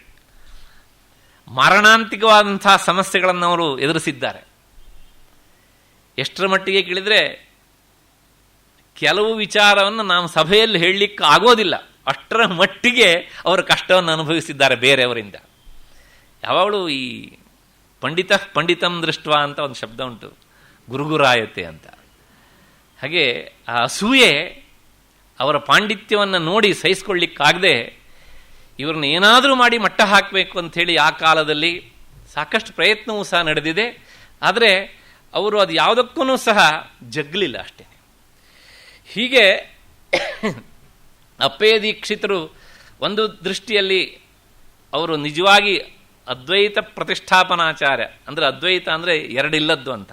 ಅವರು ಪಾಂಡಿತ್ಯಕ್ಕೆ ಮತ್ತೆ ಪುನಃ ಆ ಕಾಲದಲ್ಲಿ ಅವರಂತೆ ಇರುವಂಥ ಇನ್ನೊಬ್ಬ ಪಂಡಿತ ಇರಲಿಲ್ಲ. ಅಂಥ ಅದ್ವಿತೀಯವಾದಂತಹ ಪಾಂಡಿತ್ಯ ಅವರಿಗೆ ಇತ್ತು. ಅಂಥ ಪಾಂಡಿತ್ಯ ಇದ್ದಾಗಲೂ ಸಹ ದೀಕ್ಷಿತರ ಮನೋವೈಶಾಲ್ಯ ಅದು ನಾವು ಅವಶ್ಯ ಮನಗಾಣಬೇಕಾದಂಥ ಒಂದು ವೈಶಾಲ್ಯತೆ ಇತ್ತು ಅವರಿಗೆ.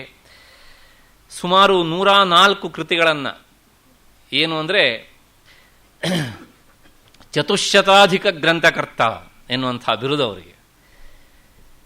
104 ಕೃತಿಗಳಿಗಿಂತಲೂ ಹೆಚ್ಚು ಕೃತಿಗಳನ್ನು ರಚನೆ ಮಾಡಿದವರು ಅಂತ. ಇಂತಹ ಅಪ್ಪಯ್ಯ ದೀಕ್ಷಿತರ ಕೀರ್ತಿ ಆ ಕಾಲದಲ್ಲಿ ನಮ್ಮ ದೇಶದ ಉದ್ದಗಲಕ್ಕೂ ಹರಡಿತ್ತು. ಎಷ್ಟರ ಮಟ್ಟಿ ಹರಡಿತ್ತು ಕೇಳಿದರೆ, ಇವರಿದ್ದಿದ್ದು ದಕ್ಷಿಣ ಭಾರತದ ತುದಿಯಲ್ಲಿ ತಮಿಳುನಾಡಿನ ಆ ಆರ್ಕಾಡ್ ಜಿಲ್ಲೆಯ ಅಡೆಯಪಾಳಂದಲ್ಲಿ ಅಷ್ಟೋ ಎಷ್ಟೋ ರಾಜಮರ್ಯಾದೆ ಸಿಕ್ಕಿತ್ತು ಅವರಿಗೆ. ಇವರ ಕೀರ್ತಿ ನಮ್ಮ ದೇಶದ ಉತ್ತರದ ಭಾಗದ ತುದಿಯವರೆಗೂ ಹರಡಿತ್ತಂತೆ.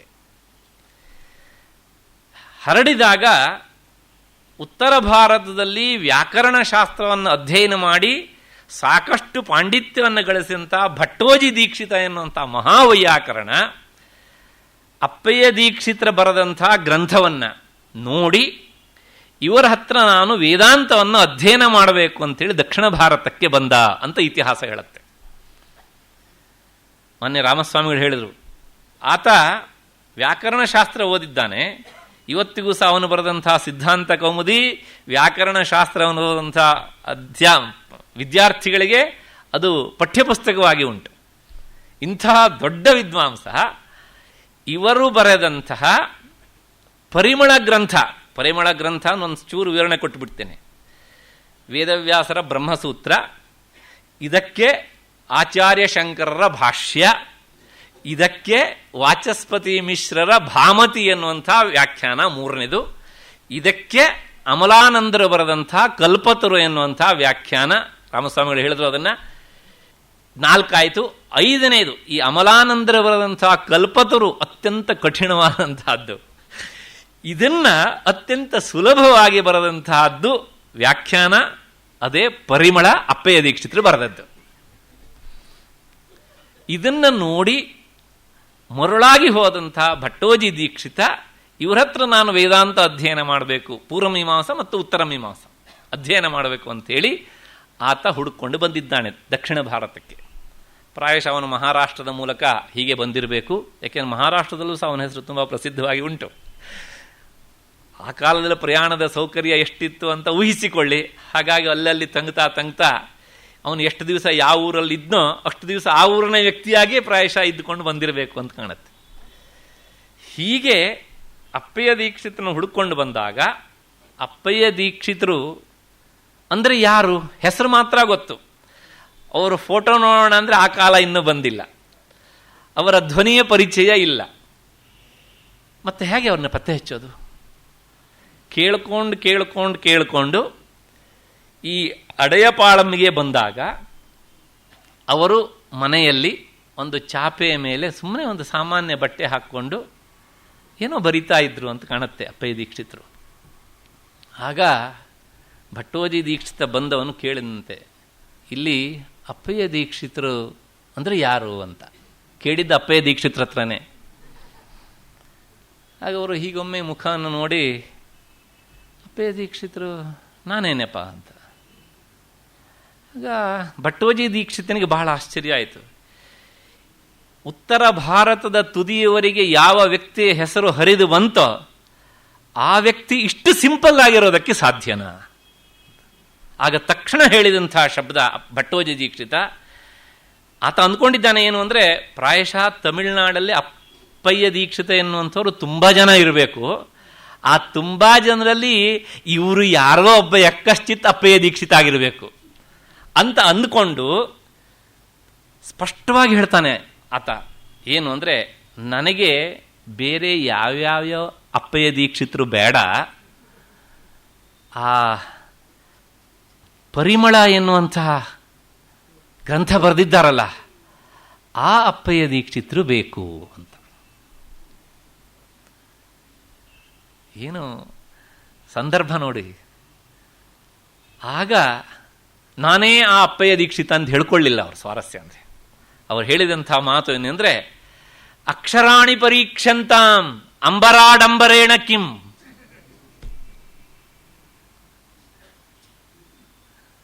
ಶಂಭು ಅಂಬರಹೀನೋಪಿ ಸರ್ವಜ್ಞ ಕಿನ್ನ ಕಥ್ಯತೆ.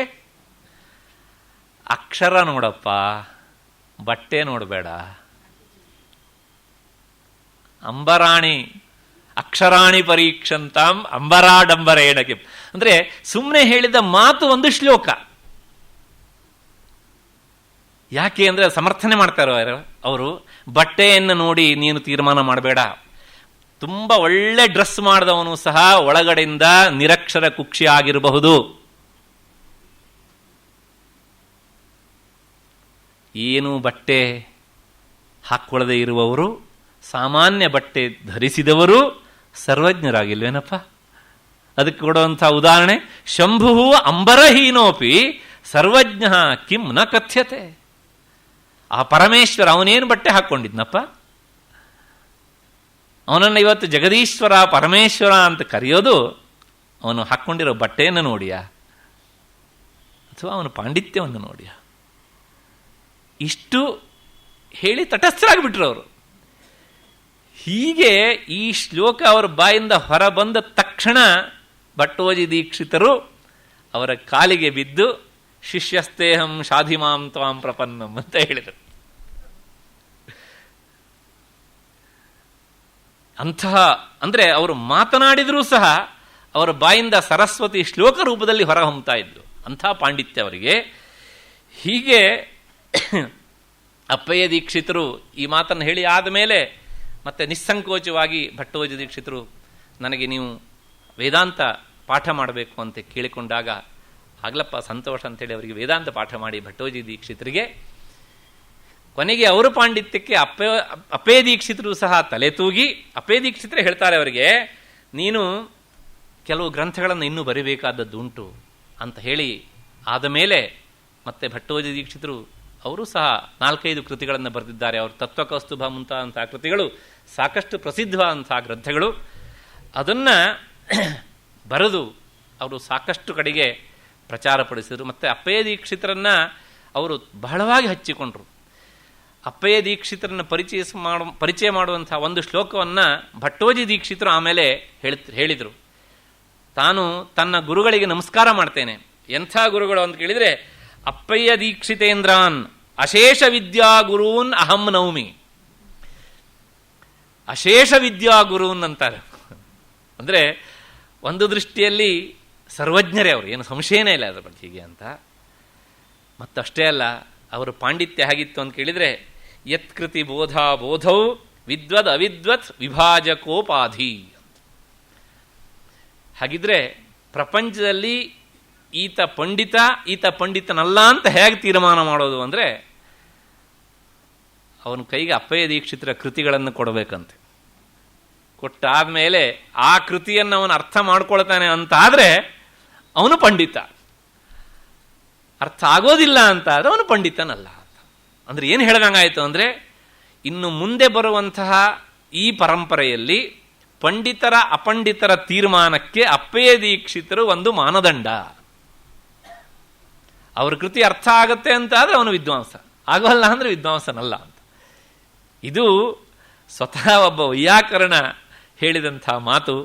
ಈ ಮಾತು ಏನು ಹೇಳುತ್ತೆ ಅಂದರೆ, ಅಪ್ಪಯ್ಯ ದೀಕ್ಷಿತರ ಒಂದು ಪಾಂಡಿತ್ಯ ಹೇಗಿತ್ತು ಅಂತ.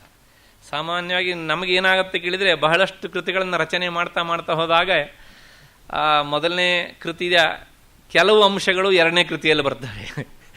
ಮತ್ತು ಮೂರನೇ ಕೃತಿಗೆ ಹೋಗುವಾಗ ಈ ಎರಡೂ ಕೃತಿಗಳಿರುವಂತಹ ಸುಮಾರು 40-50 ಅಂಶಗಳು ಅಲ್ಲಿ ಬಂದಿರ್ತವೆ. ಹಾಗೆ ಮುಂದಕ್ಕೆ ಹೋದಾಗ ಕೊನೆ ಹೋದಾಗ ಏನಾಗುತ್ತೆ ಕೇಳಿದರೆ, ಈ ಹಳೆಯದೇ ಹೊಸ ರೂಪವನ್ನು ತಾಳಿರುತ್ತೆ ಅಷ್ಟೇ ಹೊರತು ಇನ್ನೇನೂ ಆಗೋಲ್ಲ. ಆದರೆ ಅಪ್ಪಯ್ಯ ದೀಕ್ಷಿತರ ಕೃತಿಯಲ್ಲಿ ಹಾಗಲ್ಲ. ಅವರು ಆರಿಸಿಕೊಂಡಂತಹ ಕ್ಷೇತ್ರವೇ ಬಹಳ ಅದ್ಭುತವಾದಂಥದ್ದು. ಈಗ ತಾನೇ ಅವರು ಹೇಳಿದರು ಪ್ರಾರಂಭದಲ್ಲಿ, ಅಲಂಕಾರ ಶಾಸ್ತ್ರ, ಅಲ್ಲಿ ಕುವಲಯಾನಂದ ಎನ್ನುವಂಥದ್ದು ಪ್ರಸಿದ್ಧವಾದಂಥದ್ದು. ಮತ್ತು ಅದೇ ಶಾಸ್ತ್ರಕ್ಕೆ ಸಂಬಂಧಪಟ್ಟ ಹಾಗೆ ಚಿತ್ರಮೀಮಾಂಸ ಎನ್ನುವಂಥದ್ದನ್ನು ಬರೆದಿದ್ದಾರೆ. ಅಲಂಕಾರ ಶಾಸ್ತ್ರಕ್ಕೆ ಉದಾಹರಣೆಯನ್ನು ಕೊಡುವಂಥ ಒಂದು ಆಕರ ಗ್ರಂಥ ಅದು. ಇನ್ನು ಸ್ತೋತ್ರ ಸಾಹಿತ್ಯ ಅಂತೂ ಮತ್ತು ನಾವು ನಾಳೆ ನೋಡ್ತೇವೆ. ನಾವು ವೇದಾಂತ ಸಾಹಿತ್ಯಕ್ಕೆ ಸಂಬಂಧಪಟ್ಟ ಹಾಗೆ ಅದೆಲ್ಲಕ್ಕಿಂತ ಹೆಚ್ಚಾಗಿ ಆ ಶೈವ ಪಾರಮ್ಯವನ್ನು ಎತ್ತಿ ಹೇಳುವಂತಹ ಗ್ರಂಥಗಳು, ಅದರ ಜೊತೆಗೆ ಮತ್ತೆ ವಿಷ್ಣು ಪಾರಮ್ಯವನ್ನು ಹೇಳುವಂತಹದ್ದು, ಮತ್ತೆ ಶಕ್ತಿ ಪಾರಮ್ಯವನ್ನು ಹೇಳುವಂತಹದ್ದು, ಅವರ ರತ್ನತ್ರಯ ಪರೀಕ್ಷೆ ಎನ್ನುವಂತಹ ಕೃತಿ. ಹೀಗೆ ಒಂದಕ್ಕಿಂತ ಒಂದು ಮಿಗಿಲಾದಂತಹ ಬೇರೆ ಬೇರೆ ದೃಷ್ಟಿಯ ಹಿನ್ನೆಲೆಯಲ್ಲಿ ಬಂದಂತಹ ಗ್ರಂಥಗಳು. ಹೀಗೆ ಅವರ ಕೃತಿ ನಮ್ಮ ಇಚ್ಛೆಗೆ ತಕ್ಕ ಹಾಗೆ ನಮಗೆ ಏನೇನು ಬೇಕೋ ಆ ಎಲ್ಲವನ್ನೂ ಸಹ ಕೊಡುವಂಥ ಒಂದು ರೀತಿಯ ಆಕರ ಕೃತಿಯಾಗಿ ನಮಗೆ ಸಿಗತ್ತೆ. ಹೀಗೆ ಅಪ್ಪಯ್ಯ ದೀಕ್ಷಿತರು ಇಂತಹ ಪಾಂಡಿತ್ಯ ಸಂಪನ್ನರಾಗಿದ್ರೂ ಸಹ ಅವರ ಸೌಜನ್ಯ ಅಷ್ಟು ಮನೆ ಮಾತಾಗಿತ್ತು ಅಂತ. ಸಾಮಾನ್ಯ ವ್ಯಕ್ತಿಯೂ ಸಹ ಅವರ ಪಾಂಡಿತ್ಯಕ್ಕೆ ಅವರ ಸೌಜನ್ಯಕ್ಕೆ ತಲೆದೂಗಿದ್ದ. ಆದರೆ ಆ ಕಾಲದಲ್ಲಿ ಇದ್ದಂತಹ ಕೆಲವು ವೈಷ್ಣವಾಚಾರ್ಯರು ಅವರ ಪಾಂಡಿತ್ಯವನ್ನು ಸಹಿಸದೆ ತುಂಬ ಅನ್ಯಾಯವನ್ನು ಮಾಡಿದರು. ಮತ್ತೆ ನಾನು ಅದನ್ನು ಮುಂದುವರೆದು ಹೇಳ್ತೇನೆ. ಇವರ ಪಾಂಡಿತ್ಯಕ್ಕೆ ತಲೆದೂಗಿ ಆ ವೆಲ್ಲೂರಿನ ಅರಸ ಚಿನ್ನಬೊಮ್ಮ ತನ್ನ ಆಸ್ಥಾನದ ಪಂಡಿತನನ್ನಾಗಿ ಕವಿಯನ್ನಾಗಿ ಅಪ್ಪಯ್ಯ ದೀಕ್ಷಿತರನ್ನು ನೇಮಿಸಿಕೊಂಡ. ರಂಗರಾಜರು ತೀರಿಕೊಂಡಾದ ಮೇಲೆ ಅಪ್ಪಯ್ಯ ದೀಕ್ಷಿತರು ಶಾಸ್ತ್ರ ಸಂಪನ್ನರು, ಕವಿಗಳು ಎನ್ನುವುದು ಎಷ್ಟು ಸತ್ಯವೋ ಅವರಷ್ಟೇ ಕರ್ಮಠರು ಎನ್ನುವುದು ಸತ್ಯ. ನೋಡಿ, ಪರಸ್ಪರ ವಿರುದ್ಧವಾದ ಮೂರು ಮುಖಗಳು ಇವು. ಯಾವನು ತುಂಬ ಕರ್ಮಠನಾಗಿರ್ತಾನೋ ಅವನು ಶಾಸ್ತ್ರಕ್ಕೆ ಸ್ವಲ್ಪ ಹಿಂಗಂದುಬಿಡ್ತಾನೆ, ಆಗೋದಿಲ್ಲ, ಕಷ್ಟ. ಯಾವನು ತುಂಬ ಶಾಸ್ತ್ರಾಧ್ಯಯನದಲ್ಲಿ ತನ್ನನ್ನು ತೊಡಗಿಸ್ಕೊಂಡಿರ್ತಾನೋ ಅವನಿಗೆ ಈ ಕರ್ಮ ಬೇಡ ಅಂತ ಅನಿಸ್ಬಿಡುತ್ತೆ. ಮತ್ತೆ ಆ ಶಾಸ್ತ್ರ ಪಾಂಡಿತ್ಯ ಅದರ ಗರಡಿಯಲ್ಲಿ ಮುಂದಕ್ಕೆ ಹೋಗ್ತಾ ಹೋಗ್ತಾ ಹೋದಾಗ ಏನಾಗುತ್ತೆ ಕೇಳಿದರೆ ಈ ಕಾವ್ಯ ಸ್ತೋತ್ರ ಇವೆಲ್ಲ ಕೈಬಿಟ್ಟು ಹೋಗ್ತವೆ. ಯಾಕೆ ಅಂದರೆ ಇದು ಪರಸ್ಪರ ಮೂರು ಮುಖದ ಕ್ಷೇತ್ರ. ಇವು ಕರ್ಮಕ್ಕೆ ಅನುಷ್ಠಾನ ಮಾಡುವಂಥ ಮನೋಭೂಮಿಕೆ ಇದ್ದು ಅನುಷ್ಠಾನವನ್ನು ತಿಳಿಸಿಕೊಡುವಂಥ ಗ್ರಂಥಗಳ ಅಧ್ಯಯನ ಇಷ್ಟಿದ್ರೂ ಸಾಕು, ಇನ್ನೇನು ಬೇಕಿಲ್ಲ. ಅದಕ್ಕೊಂದು ದೇಹ ಬಲ ಬೇಕು. ಆದರೆ ಕಾವ್ಯ ರಚನೆ ಮಾಡಬೇಕಿದ್ರೆ ಅವನಿಗೆ ಒಂದಿಷ್ಟು ಕಲ್ಪನಾ ಶಕ್ತಿ ಅನಿವಾರ್ಯ. ಅದರ ಜೊತೆಗೆ ಶಬ್ದ ಸಂಪತ್ತಿರಬೇಕು. ಅವನು ಭಾವನಾತ್ಮಕವಾಗಿ ವಿಚಾರ ಮಾಡಬೇಕು. ಇವೆಲ್ಲವೂ ಯಾವಾಗಿರ್ತವೆ ಕೇಳಿದರೆ ಶಾಸ್ತ್ರ ಸ್ಪರ್ಶ ಆಗುವವರೆಗಿರ್ತವೆ.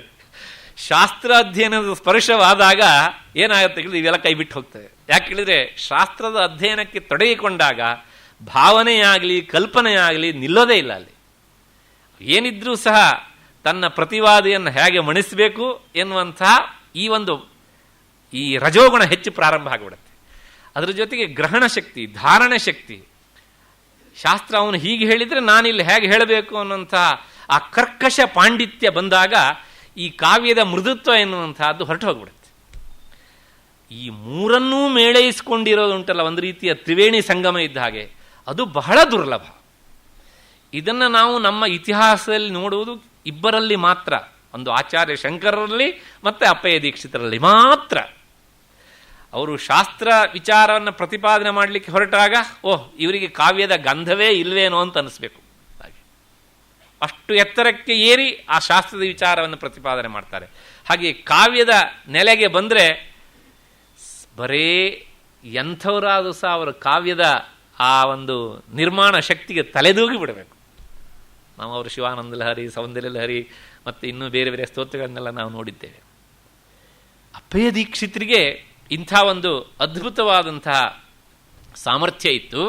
ಹಾಗಾಗಿ ಇದಕ್ಕೆ ತಲೆದೂಗಿ ಆ ಚಿನ್ನಬೊಮ್ಮ ತನ್ನ ಆಸ್ಥಾನ ಕವಿಯನ್ನಾಗಿ ಅವರನ್ನು ಮಾಡಿಕೊಂಡ. ಅಷ್ಟೇ ಅಲ್ಲ, ಶಿವಾರ್ಕಮಣಿ ದೀಪಿಕಾ ಎನ್ನುವಂಥ ಒಂದು ಗ್ರಂಥವನ್ನು ಅವರು ಬರೆದರು. ಶ್ರೀಕಂಠಾಚಾರ್ಯರು ಅಂತ ವೇದವ್ಯಾಸರ ಮೋಕ್ಷ ಸೂತ್ರಗಳಿಗೆ ಭಾಷ್ಯವನ್ನು ಬರೆದರು. ಅದಕ್ಕೆ ಇದು ಭಾಷ್ಯ, ಶಿವಾರ್ಕಮಣಿ ದೀಪಿಕಾ ಅಂತ. ಅದಕ್ಕೆ ತಲೆದೂಗಿದಂತಹ ಚಿನ್ನಬೊಮ್ಮ ಅಪ್ಪಯ್ಯ ದೀಕ್ಷಿತರಿಗೆ ಕನಕಾಭಿಷೇಕವನ್ನು ಮಾಡಿದ್ದಾನೆ. ಆ ಕನಕಾಭಿಷೇಕ ಮಾಡಿದ್ದನ್ನು ಇಟ್ಟುಕೊಂಡು ಸಮರಪುಂಗವ ದೀಕ್ಷಿತರು ಅನ್ನುವಂಥವ್ರು ಒಂದು ಮಾತನ್ನು ಹೇಳ್ತಾರೆ ದೀಕ್ಷಿತರ ಬಗ್ಗೆ. ಇದು ಇತಿಹಾಸ ಅಂದರೆ ಕೇವಲ ಇಸ್ವಿ ಅಷ್ಟೇ ಹೇಳುವುದಲ್ಲ ನನ್ನ ಮಾತಿನ ಉದ್ದೇಶ. ಅವರ ಪಾಂಡಿತ್ಯ ಹೇಗೆ ಜನಮನ್ನಣೆಯನ್ನು ಗಳಿಸಿತ್ತು ಅನ್ನೋದು. ಏನು ಅಂದರೆ, ಹೇಮಾಭಿಷೇಕ ಸಮಯೇ ಪರಿತೋ ನಿಷಣ್ಣ ಸಂವರ್ಣ ಸಂಹಿತ ಇಚ ಚಿನಬೊಮ್ಮ ಭೂಪ ಅಪ್ಪಯ್ಯ ದೀಕ್ಷಿತ ಮಣೇಹೇ ಅನವದ್ಯ ವಿದ್ಯಾ ಕಲ್ಪದ್ರುಮಸ್ಯ ಕುರುತೆ ಕನಕಾಲವಾಲಂ ಅಂತ. ಈ ಶ್ಲೋಕದ ಅರ್ಥ ಏನು ಅಂದರೆ, ಅಪ್ಪಯ್ಯ ದೀಕ್ಷಿತರು ಅವರು ಕೇವಲ ಪಂಡಿತರಾಗಿ ಅಷ್ಟೇ ಇರಲಿಲ್ಲ, ಅವರು ಒಂದು ಸಾಕ್ಷಾತ್ ವಿದ್ಯೆ ಎನ್ನುವಂಥ ಕಲ್ಪಲತೆ ಆಗಿದ್ದರು. ಒಂದು ಲತೆ ಅಂದರೆ ಬಳ್ಳಿ. ಆ ಬಳ್ಳಿಯನ್ನು ನಾವು ನೆಟ್ಟು ಆದಮೇಲೆ ಅದಕ್ಕೆ ನೀರು ಹಾಕ್ತೇವೆ, ಗೊಬ್ಬರ ಹಾಕ್ತೇವೆ, ಏನೆಲ್ಲ ಹಾಕ್ತೇವೆ. ಮತ್ತು ಹಾಕಿದ ಎಲ್ಲವೂ ಸಹ ವ್ಯರ್ಥ ಆಗದೇ ಇರಲಿ ಅಂಥೇಳಿ ಅದಕ್ಕೆ ಸುತ್ತಲೂ ಒಂದು ಪಾತಿ ಕಟ್ತೇವೆ ನಮಗೆ ಅಂತ. ಹಾಗೆ ಈ ಚಿನ್ನಬೊಮ್ಮ ಅಪ್ಪಯ್ಯ ದೀಕ್ಷಿತರು ಎನ್ನುವಂಥ ಈ ಕಲ್ಪಲತೆ, ಕಲ್ಪ ಬಳ್ಳಿಯನ್ನು ನೆಟ್ಟು ಅದಕ್ಕೆ ಈ ಕನಕಾಭಿಷೇಕ ಚಿನ್ನದ ನಾಣ್ಯವನ್ನು ಅವರ ಮೇಲೆ ಸುರಿಸುವುದರ ಮೂಲಕ ಪೂರ್ತಿ ಅದರಿಂದ ಮುಚ್ಚಿದ್ದ ಅವರನ್ನು ಆತ. ಈ ಲತೆಗೆ ಒಂದು ಆಲವಾಲ ಪಾತಿಯನ್ನು ಕಟ್ಟಿದ. ಎನ್ನುವಂತಹ ಮಾತನ್ನು ಈ ಸಮರಪುಂಗವ ದೀಕ್ಷಿತರು ಎನ್ನುವಂಥವರು, ಅಂದರೆ ಅಪ್ಪಯ್ಯ ದೀಕ್ಷಿತರ ಇಂಗಿಂತ ಮುಂದೆ 3 ತಲೆಮಾರಿನ ಮುಂದಿನವರು, ಅವರು ಈ ಮಾತನ್ನು ಹೇಳ್ತಾರೆ.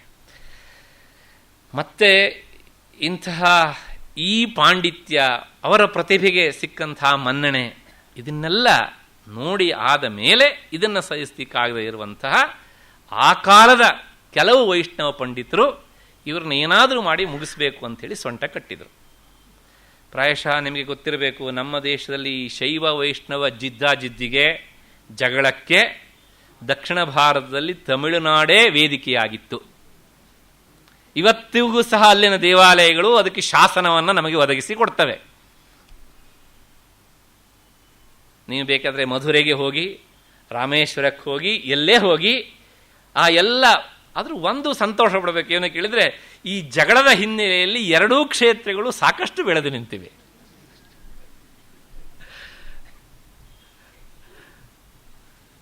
ಇತಿಹಾಸ ನಿರಂತರ ನೆನಪಿಸಿಕೊಳ್ಳಿಕ್ಕೆ ಏನು ಬೇಕೋ ಅದನ್ನು ಮಾಡಿಟ್ಟಿದ್ದಾರೆ. ಆ ನಿಟ್ಟಿನಲ್ಲಿ ನಾವು ಸಮಾಧಾನ ಪಡಬೇಕು. ಅಲ್ಲಿ ಇವರ ಪಾಂಡಿತ್ಯವನ್ನು ಸಹಿಸಲಿಕ್ಕೆ ಆಗದೆ ತಾತಾಚಾರ್ಯ ಎನ್ನುವಂಥ ಒಬ್ಬ ಮಹಾವೈಷ್ಣವ ಪಂಡಿತರು ಈ ಚಿನ್ನಬೊಮ್ಮನಿಗೆ ಸ್ವಲ್ಪ ತಲೆಗೆ ವಿಷದ ಬೀಜವನ್ನು ತುಂಬಿದರು ಅಂತ ಇತಿಹಾಸ ಸ್ಪಷ್ಟ ಹೇಳುತ್ತೆ. ಇದನ್ನು ಯಾರೂ ಮರೆಮಾಚೋದಿಲ್ಲ, ನೇರವಾಗಿ ಹೇಳ್ತಾರೆ. ಇಂಥ ಸಂದರ್ಭವನ್ನು ಆತ ಹೇಗೆ ಗಿಟ್ಟಿಸಿಕೊಂಡ್ರು ಅನ್ನೋದೊಂದು ಪ್ರಶ್ನೆ. ಅಪ್ಪಯ್ಯ ದೀಕ್ಷಿತರು ಕರ್ಮಠರು ಅಂತ ಈಗ ತಾನೇ ನಾನು ಹೇಳಿದೆ. ಅವರು ಈಗಾಗಲೇ ಸೋಮಯಾಗ ಮತ್ತು ಜ್ಯೋತಿಷ್ಠೋಮಯಾಗ ಇದನ್ನೆಲ್ಲ ಮಾಡಿದ್ದರು.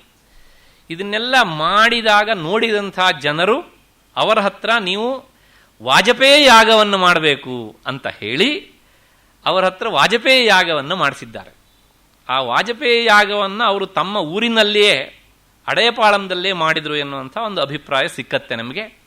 ಹೀಗೆ ವೆಲ್ಲೂರನ್ನು ಬಿಟ್ಟು ಅವರು ಅಲ್ಲಿಗೆ ಹೋದಾಗ, ವಾಜಪೇಯಿ ಯಾಗ ಅದು ಬಹುದಿನ ಶ್ರಮ ಸಾಧ್ಯವಾದಂಥ ಯಾಗ, ಅದನ್ನು ಮಾಡಿ ಮುಗಿಸಿದಾಗ ಆ ವಾಜಪೇಯಿ ಯಾಗವನ್ನು ಮಾಡಿದಂತಹ ದೀಕ್ಷಿತರಿಗೆ ಇಂಥ ಅದ್ಭುತವಾದಂಥ ಕೆಲಸ ಮಾಡಿದ್ದೀಯ ಅಂಥೇಳಿ ರಾಜರಾದವರು ಸ್ವತಃ ರೇಷ್ಮೆಯ ಛತ್ರವನ್ನು, ಕೊಡೆಯನ್ನು ಅವರಿಗೆ ಹಿಡಿಯುವಂತಹದ್ದು ಸಂಪ್ರದಾಯ.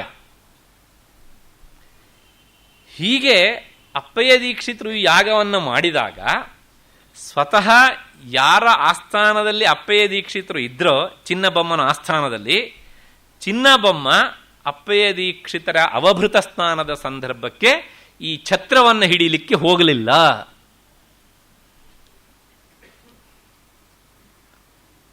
ಆಗ ತಂಜಾವೂರಿನ ರಾಜ ನರಸಿಂಹನಾಯಕ ಎನ್ನುವಂಥ ರಾಜ, ಆತ ಅಪ್ಪಯ್ಯ ದೀಕ್ಷಿತರತೆ ನಾನು ಈ ಕಾರ್ಯಕ್ರಮದಲ್ಲಿ ಭಾಗವಹಿಸಬೇಕು ಅಂತ ಇಷ್ಟಪಟ್ಟಿದ್ದೇನೆ, ನನಗೊಂದು ಅವಕಾಶ ಕೊಡಿ ಅಂತ ಕೇಳಿಕೊಂಡಂತೆ. ಆತ ಹೋಗಿ ಅವರ ಅವಭೃತದ ಸ್ನಾನದ ಸಂದರ್ಭದಲ್ಲಿ ಆ ಶ್ವೇತಛತ್ರವನ್ನು, ಕೌಶೇಯ ಛತ್ರವನ್ನು ಹಿಡಿದ ಅಂತ. ಅದನ್ನು ಕೇಳಿದಾಗ ಚಿನ್ನಬೊಮ್ಮನಿಗೆ ಬಹಳ ಬೇಸರ ಆಯಿತು, ದುಃಖ ಆಯಿತು. ಎಂಥ ಉತ್ತಮವಾದಂಥ ಅವಕಾಶವನ್ನು ನಾನು ನನ್ನ ಜೀವನದಲ್ಲಿ ಕಳ್ಕೊಂಡೆ. ಈ ವಾಜಪೇಯ ಇಂಥ ಯಾಗಗಳೆಲ್ಲ ನಮ್ಮ ಜೀವನದಲ್ಲಿ ನೋಡೋದಲ್ಲ, ಕೇಳೋದೇ ಬಹಳ ವಿರಳ ಆಗಿಬಿಟ್ಟಿದೆ ಈಗ. ಅದು ನನ್ನ ಆಸ್ಥಾನ ಪಂಡಿತರು ಈ ಕೆಲಸ ಮಾಡಿದಾಗ ನಾನು ಹೋಗಿ ಈ ಕೆಲಸ ಮಾಡಬೇಕಾಗಿತ್ತು, ಇದನ್ನು ನಾನು ಕೈಯಾರೆ ಕಳ್ಕೊಂಡು ಬೇರೆಯವರಿಗೆ ಕೊಟ್ಟನಲ್ಲ ಹೀಗೆ ಅಂತ. ಕೊನೆಗೆ ಆತ ಕ್ಷಮಾಪಣಾ ಪತ್ರವನ್ನು ಬರೀತಾನೆ ಅಪ್ಪಯ್ಯ ದೀಕ್ಷಿತರಿಗೆ. ನಾನು ತಪ್ಪನ್ನು ಮಾಡಿದೆ, ಬೇರೆಯವರಿಂದ ಪ್ರೇರಿತನಾಗಿ ಈ ಕೆಲಸ ಮಾಡಿದ್ದೇನೆ, ಇದನ್ಯಾವುದನ್ನು ಮನಸ್ಸಲ್ಲಿ ಇಟ್ಕೊಳ್ಳದೆ ದಯವಿಟ್ಟು ನೀವು ಮತ್ತೆ ಪುನಃ ನನ್ನ ಆಸ್ಥಾನಕ್ಕೆ ಬರಬೇಕು ಅಂತ ಹೇಳಿ ಚಿನ್ನದ ಪಲ್ಲಕ್ಕಿಯನ್ನ ಅಪ್ಪಯ್ಯ ದೀಕ್ಷಿತರಿಗೆ ಆತ ಕಳಿಸಿಕೊಟ್ಟಿದ್ದಂತೆ. ಅಪ್ಪಯ್ಯ ದೀಕ್ಷಿತರು ಮತ್ತೆ ಪುನಃ ಬಂದಾಗ ಅವರನ್ನು ಸ್ವಾಗತ ಮಾಡಲಿಕ್ಕೆ ಅಂತ ಚಿನ್ನಬೊಮ್ಮ ನಿಂತಾಗ, ಸ್ವಾಗತ ಮಾಡೋದಕ್ಕಿಂತ ಮುನ್ನವೇ ಏನೇನಾಯಿತು ಅಂತ ಎಲ್ಲವನ್ನೂ ಸಹ ಚಿನ್ನಬೊಮ್ಮ ಅಪ್ಪಯ್ಯ ದೀಕ್ಷಿತರಿಗೆ ಹೇಳಿದ. ತಾತಾಚಾರ್ಯರು ಎನ್ನುವಂತಹ ಮಹಾವೈಷ್ಣವ ಪಂಡಿತರು ಅಪ್ಪಯ್ಯ ದೀಕ್ಷಿತರ ಪಾಂಡಿತ್ಯವನ್ನು ನೋಡಿ ಸಹಿಸಲಿಕ್ಕಾಗದೆ ಈ ಶಿವ ವೈಷ್ಣವರ ದ್ವೇಷದ ಕಿಡಿಯನ್ನು ಹಚ್ಚಿಸಿ, ಶಿವ ಎನ್ನುವಂಥವನು ಆತ ನಿಂದ್ಯನಾದವನು, ಯಾಕೆ ಹೇಳಿದರೆ ಅವನ ಕೆಲಸವೇ ಸಂಹಾರ ಮಾಡುವಂತಹದ್ದು, ಮತ್ತು ಶಿವನನ್ನು ಪ್ರತಿಪಾದನೆ ಮಾಡುವಂತಹ ಗ್ರಂಥಗಳು ತಮೋಗುಣ ಭೂಯಿಷ್ಠವಾದ ಗ್ರಂಥಗಳು, ಅಂಥವರಿಗೆ ನೀನು ನಿನ್ನ ಆಸ್ಥಾನದಲ್ಲಿ ಯಾಕೆ ಅವಕಾಶ ಕೊಟ್ಟಿದ್ದೀಯೇ ಹಾಗಾಗಿ ನನಗೆ ಅವರಿಗಿಂತ ಹೆಚ್ಚು ಪಾಂಡಿತ್ಯ ಇರುವಾಗ ನನ್ನನ್ನು ನೀನು ಯಾಕೆ ನಿಯಮಿಸಿಕೊಳ್ಳಬಾರದು ಅಂತ ಹೇಳಿ ಚಿನ್ನಬೊಮ್ಮನಿಗೆ ಇದು ಹೌದು ಅಂತ ಅನಿಸಿ ಆದಮೇಲೆ ಆ ಅಪ್ಪಯ್ಯ ದೀಕ್ಷಿತರ ಅನುಪಸ್ಥಿತಿಯಲ್ಲಿ ತಾತಾಚಾರ್ಯರು ಅಲ್ಲಿ ತಳ ಊರಿದರು.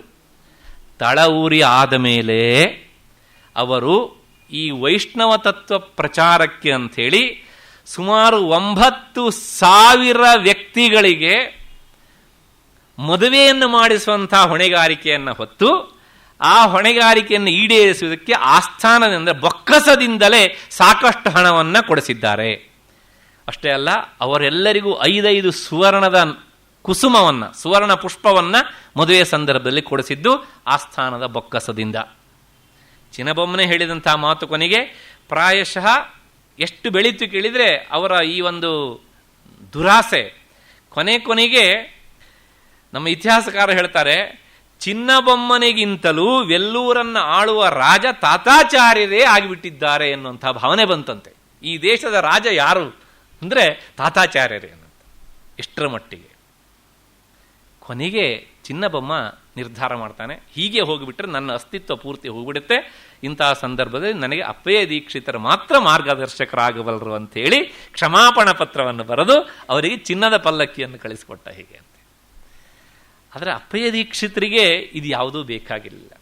ನಾವು ಅವರ ಬದುಕಿನ ಕೊನೆಯ ಸಂದರ್ಭ ನೋಡಿದರೆ ನಮಗೆ ಸ್ಪಷ್ಟ ಆಗುತ್ತೆ.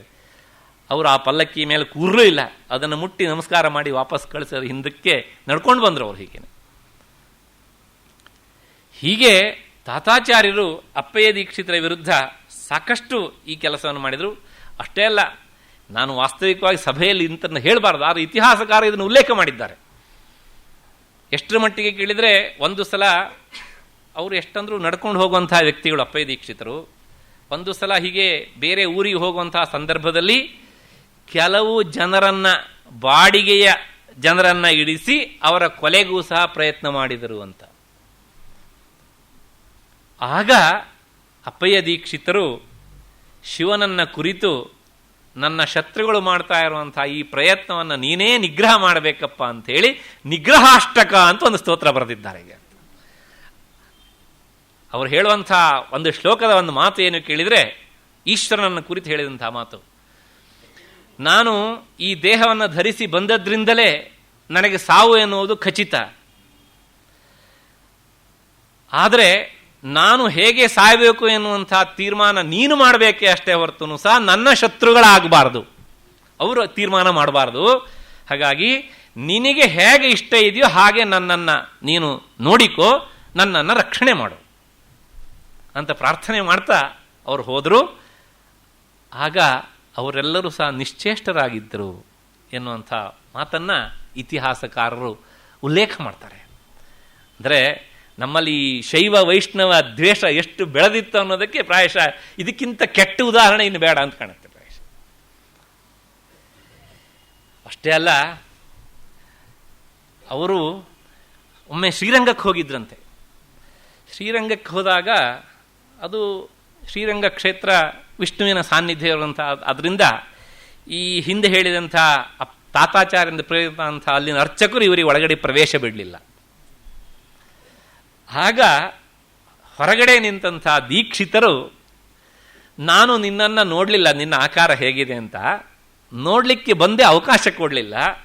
ಹಾಗಾಗಿ ನೀನು ಹೇಗಿದ್ದೀಯೋ ಗೊತ್ತಿಲ್ಲ, ನನ್ನ ಆರಾಧ್ಯ ಅಂತ ಶಿವನೇ ನೀನಾಗಿರಬೇಕು ಅಂತ ಹೇಳಿ ಆ ಶಿವನನ್ನು ಸ್ತುತಿ ಮಾಡಿದರು. ಹೀಗೆ ಶಿವನನ್ನು ಇವರು ಇಲ್ಲಿಂದ ಸ್ತುತಿ ಮಾಡ್ತಾ ಇದ್ದಾಗ ಒಳಗಡೆಗೆ ವಿಷ್ಣುವಿನ ವಿಗ್ರಹದಲ್ಲಿ ಶಿವನ ಚಿಹ್ನೆಗಳು ಮೂಡಿ ಬಂದುವಂತೆ.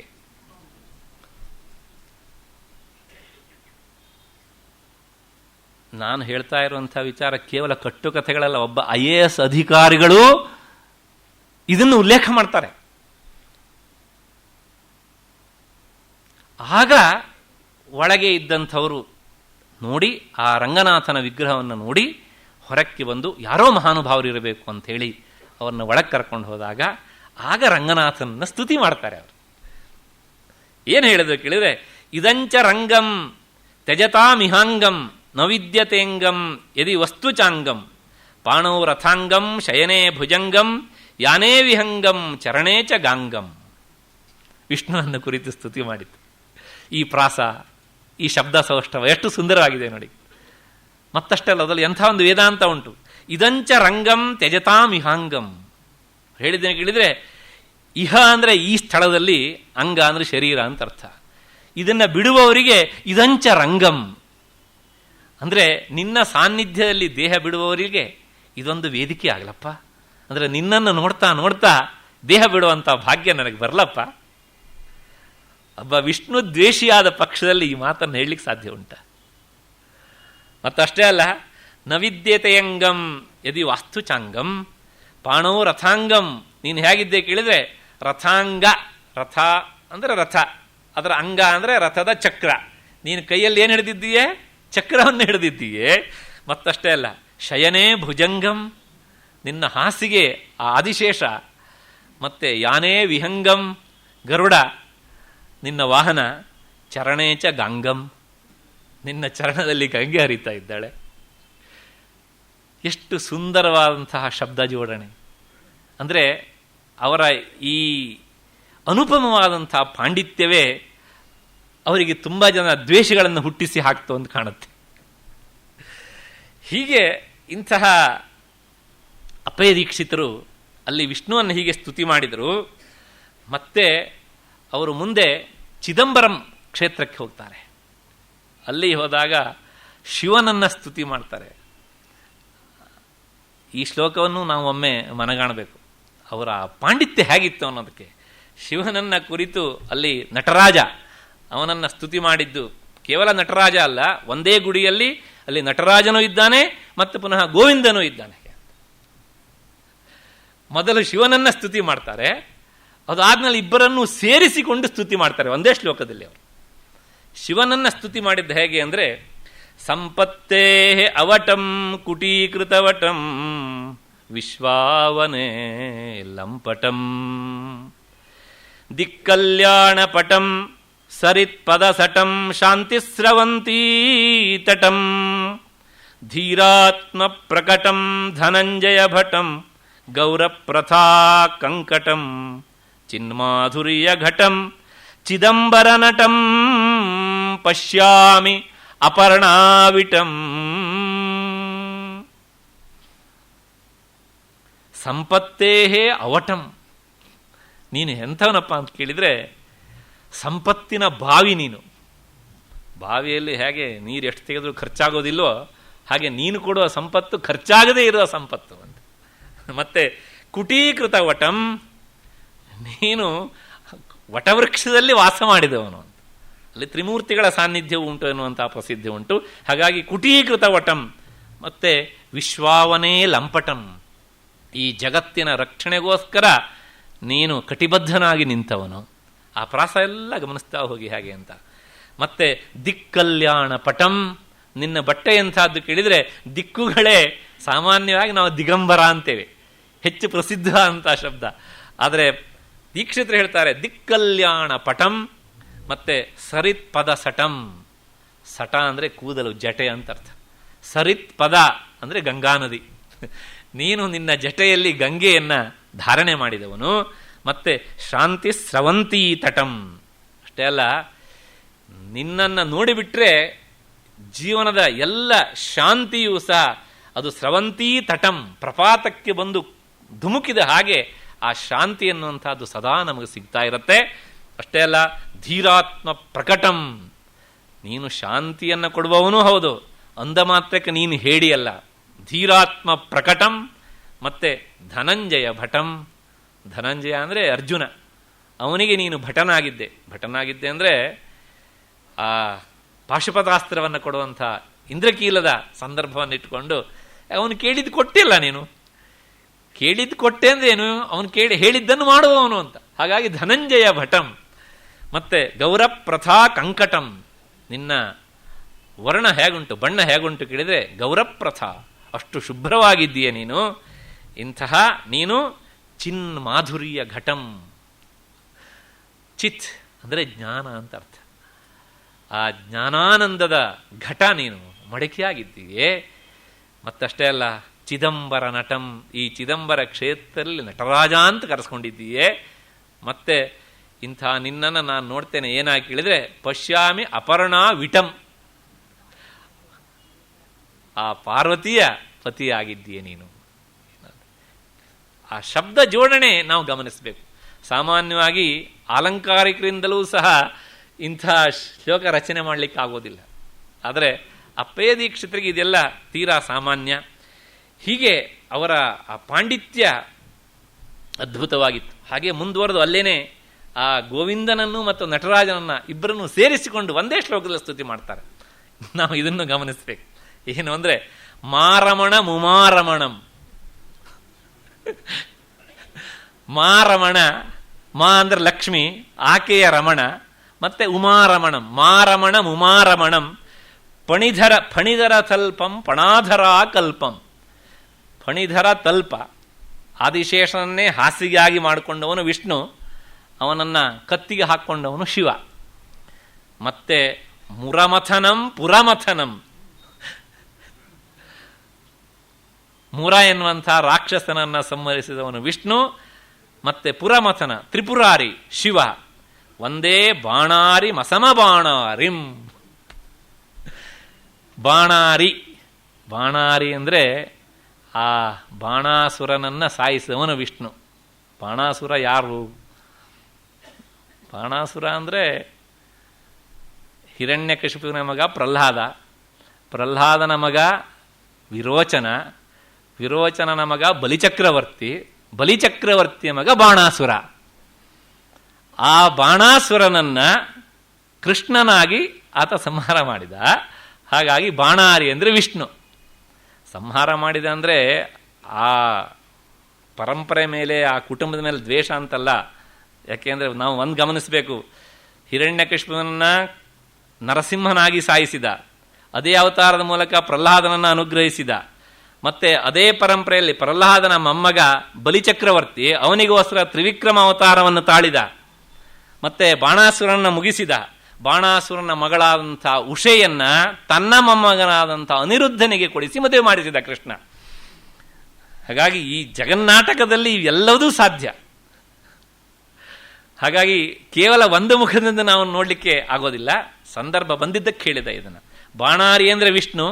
ಮತ್ತೆ ಅಸಮ ಬಾಣಾರಿ, ಸಮಬಾಣ ಅಂದರೆ ಈ 2, 4, 6 ಹೀಗೆ ಈವನ್ ಅಂಡ್ ಆಡ್ ನಂಬರ್ ಅಂತ ಹೇಳ್ತೇವಲ್ಲ.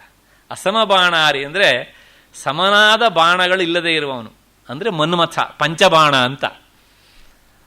ಹಾಗಾಗಿ ಅಸಮ ಬಾಣ ಅಂದರೆ ಮನ್ಮಥ, ಅವನ ಅರಿ ಅಂದರೆ ಶಿವ, ಅವನನ್ನು ಸಾಯಿಸಿದವನು ಅಂತ. ಒಂದೇ ಬಾಣಾರಿ ಮಸಮ ಬಾಣಾರೆಂಬಂತ. ಇದು ಆ ಅಪ್ಪಯ್ಯ ದೀಕ್ಷಿತರ ಒಂದು ವಿಶೇಷತೆ. ಅವರ ನಿಜವಾಗಿಯೂ ಸಹ ವಿಷ್ಣು ದ್ವೇಷಿಯಾಗಿದ್ದ ಪಕ್ಷದಲ್ಲಿ ಹೀಗೆ ಒಂದೇ ಶ್ಲೋಕದಲ್ಲಿ ಇಬ್ಬರನ್ನು ಸಮಾನವಾಗಿ ಸ್ಥಿತಿ ಮಾಡ್ತಾ ಇರಲಿಲ್ಲ. ಸಮನ್ವಯವೇ ಅವರ ಬದುಕಿನ ಉದ್ದೇಶವಾಗಿತ್ತು. ಅದರ ಜೊತೆಗೆ ವಿಷ್ಣು ಪರವಾದಂತಹ ಸಾಕಷ್ಟು ಸ್ತೋತ್ರವನ್ನು, ಕೃತಿಯನ್ನು ಸಹ ಅವರು ರಚನೆ ಮಾಡಿದ್ದಾರೆ. ಅಷ್ಟೇ ಅಲ್ಲ, ಒಂದು ಕಡೆಯಲ್ಲಿ ಅವರು ಹೇಳ್ತಾರೆ, ವಿಷ್ಣು ಅಂದರೆ ಏನು ಅಂದರೆ ಅವನೂ ಸಹ ನಮ್ಮ ದೃಷ್ಟಿಯಲ್ಲಿ ಪರಬ್ರಹ್ಮವೇ. ಯಾಕೆ ಕೇಳಿದರೆ ವೇದಾಂತಿಗಳ ಅಂತ ನಮಗೆ ಈಶೋವ ಕೇಶವೋವ, ಈಶ್ವರನೇ ಆಗಲಿ ಕೇಶವನೇ ಆಗಲಿ ಅವರಿಬ್ಬರಲ್ಲೂ ನಮಗೆ ಭೇದ ಇಲ್ಲ. ಯಾಕೆ ಹೇಳಿದ್ರೆ ಇಬ್ಬರು ಸಮಾನ. ಇಬ್ಬರೂ ಸಹ ಆ ಪರಬ್ರಹ್ಮ ವಸ್ತುವಿನ ಮಾಯೆಯಿಂದ ಕಲ್ಪಿತವಾದಂಥವರುಗಳೇ ಅಷ್ಟೇ ಹೊರತು ಸಹ ನಿಜವಾದ ನೆಲೆ ಇಲ್ಲದೆ ಇರುವ. ಅಸ್ತು ತಾತ್ಪರ್ಯ ಭೂಮಿ ಶ್ರುತಿಶಿಖರಗಿರಾಮ್ ಅಸ್ತು ತಾತ್ಪರ್ಯ ಭೂಮಿ ನಾಸ್ಮಾಕಂ ತತ್ರವಾದ ಪ್ರವಹತಿ ಕಿಮಪಿ ಸ್ಪಷ್ಟಮದ್ವೈತ ಭಾಜಾಂ.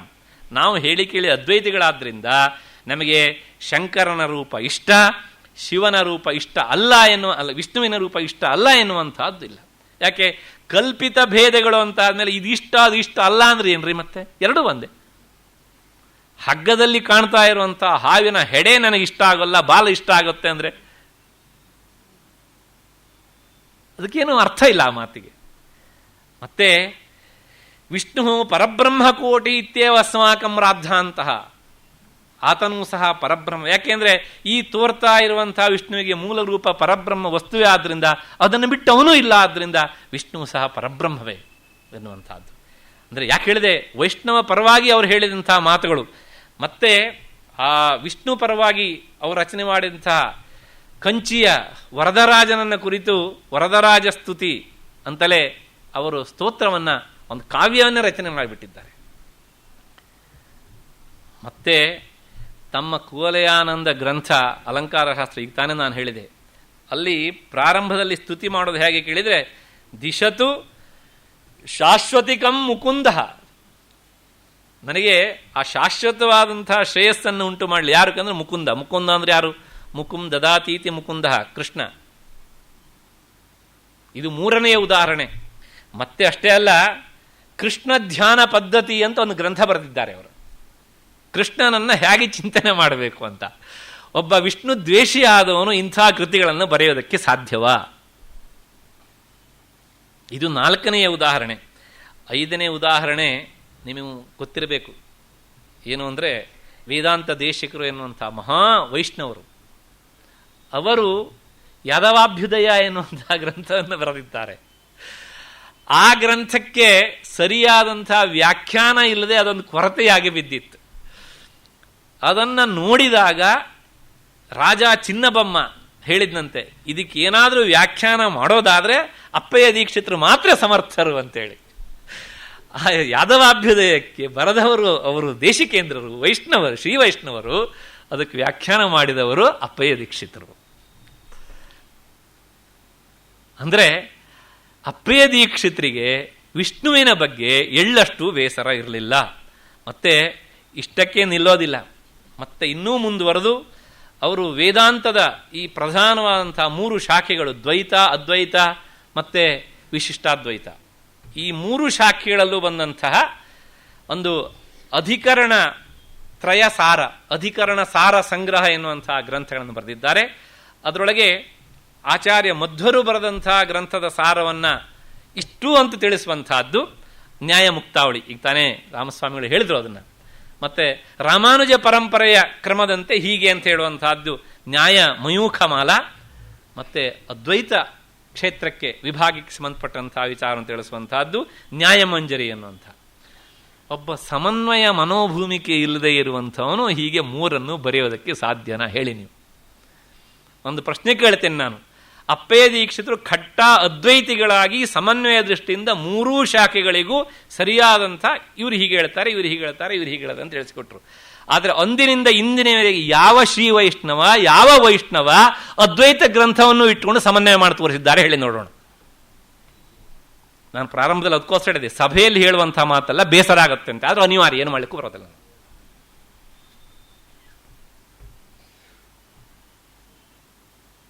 ಅದ್ವೈತಿಗಳಿಗೆ ಇವೆಲ್ಲವೂ ಸಹ ಒಂದೇ. ಯಾಕೆ ಹೇಳಿದ್ರೆ, ನಮ್ಮ ಕೊನೆಯ ವಸ್ತು ಯಾವುದು ಅಂದರೆ ಆತ್ಮವಸ್ತು.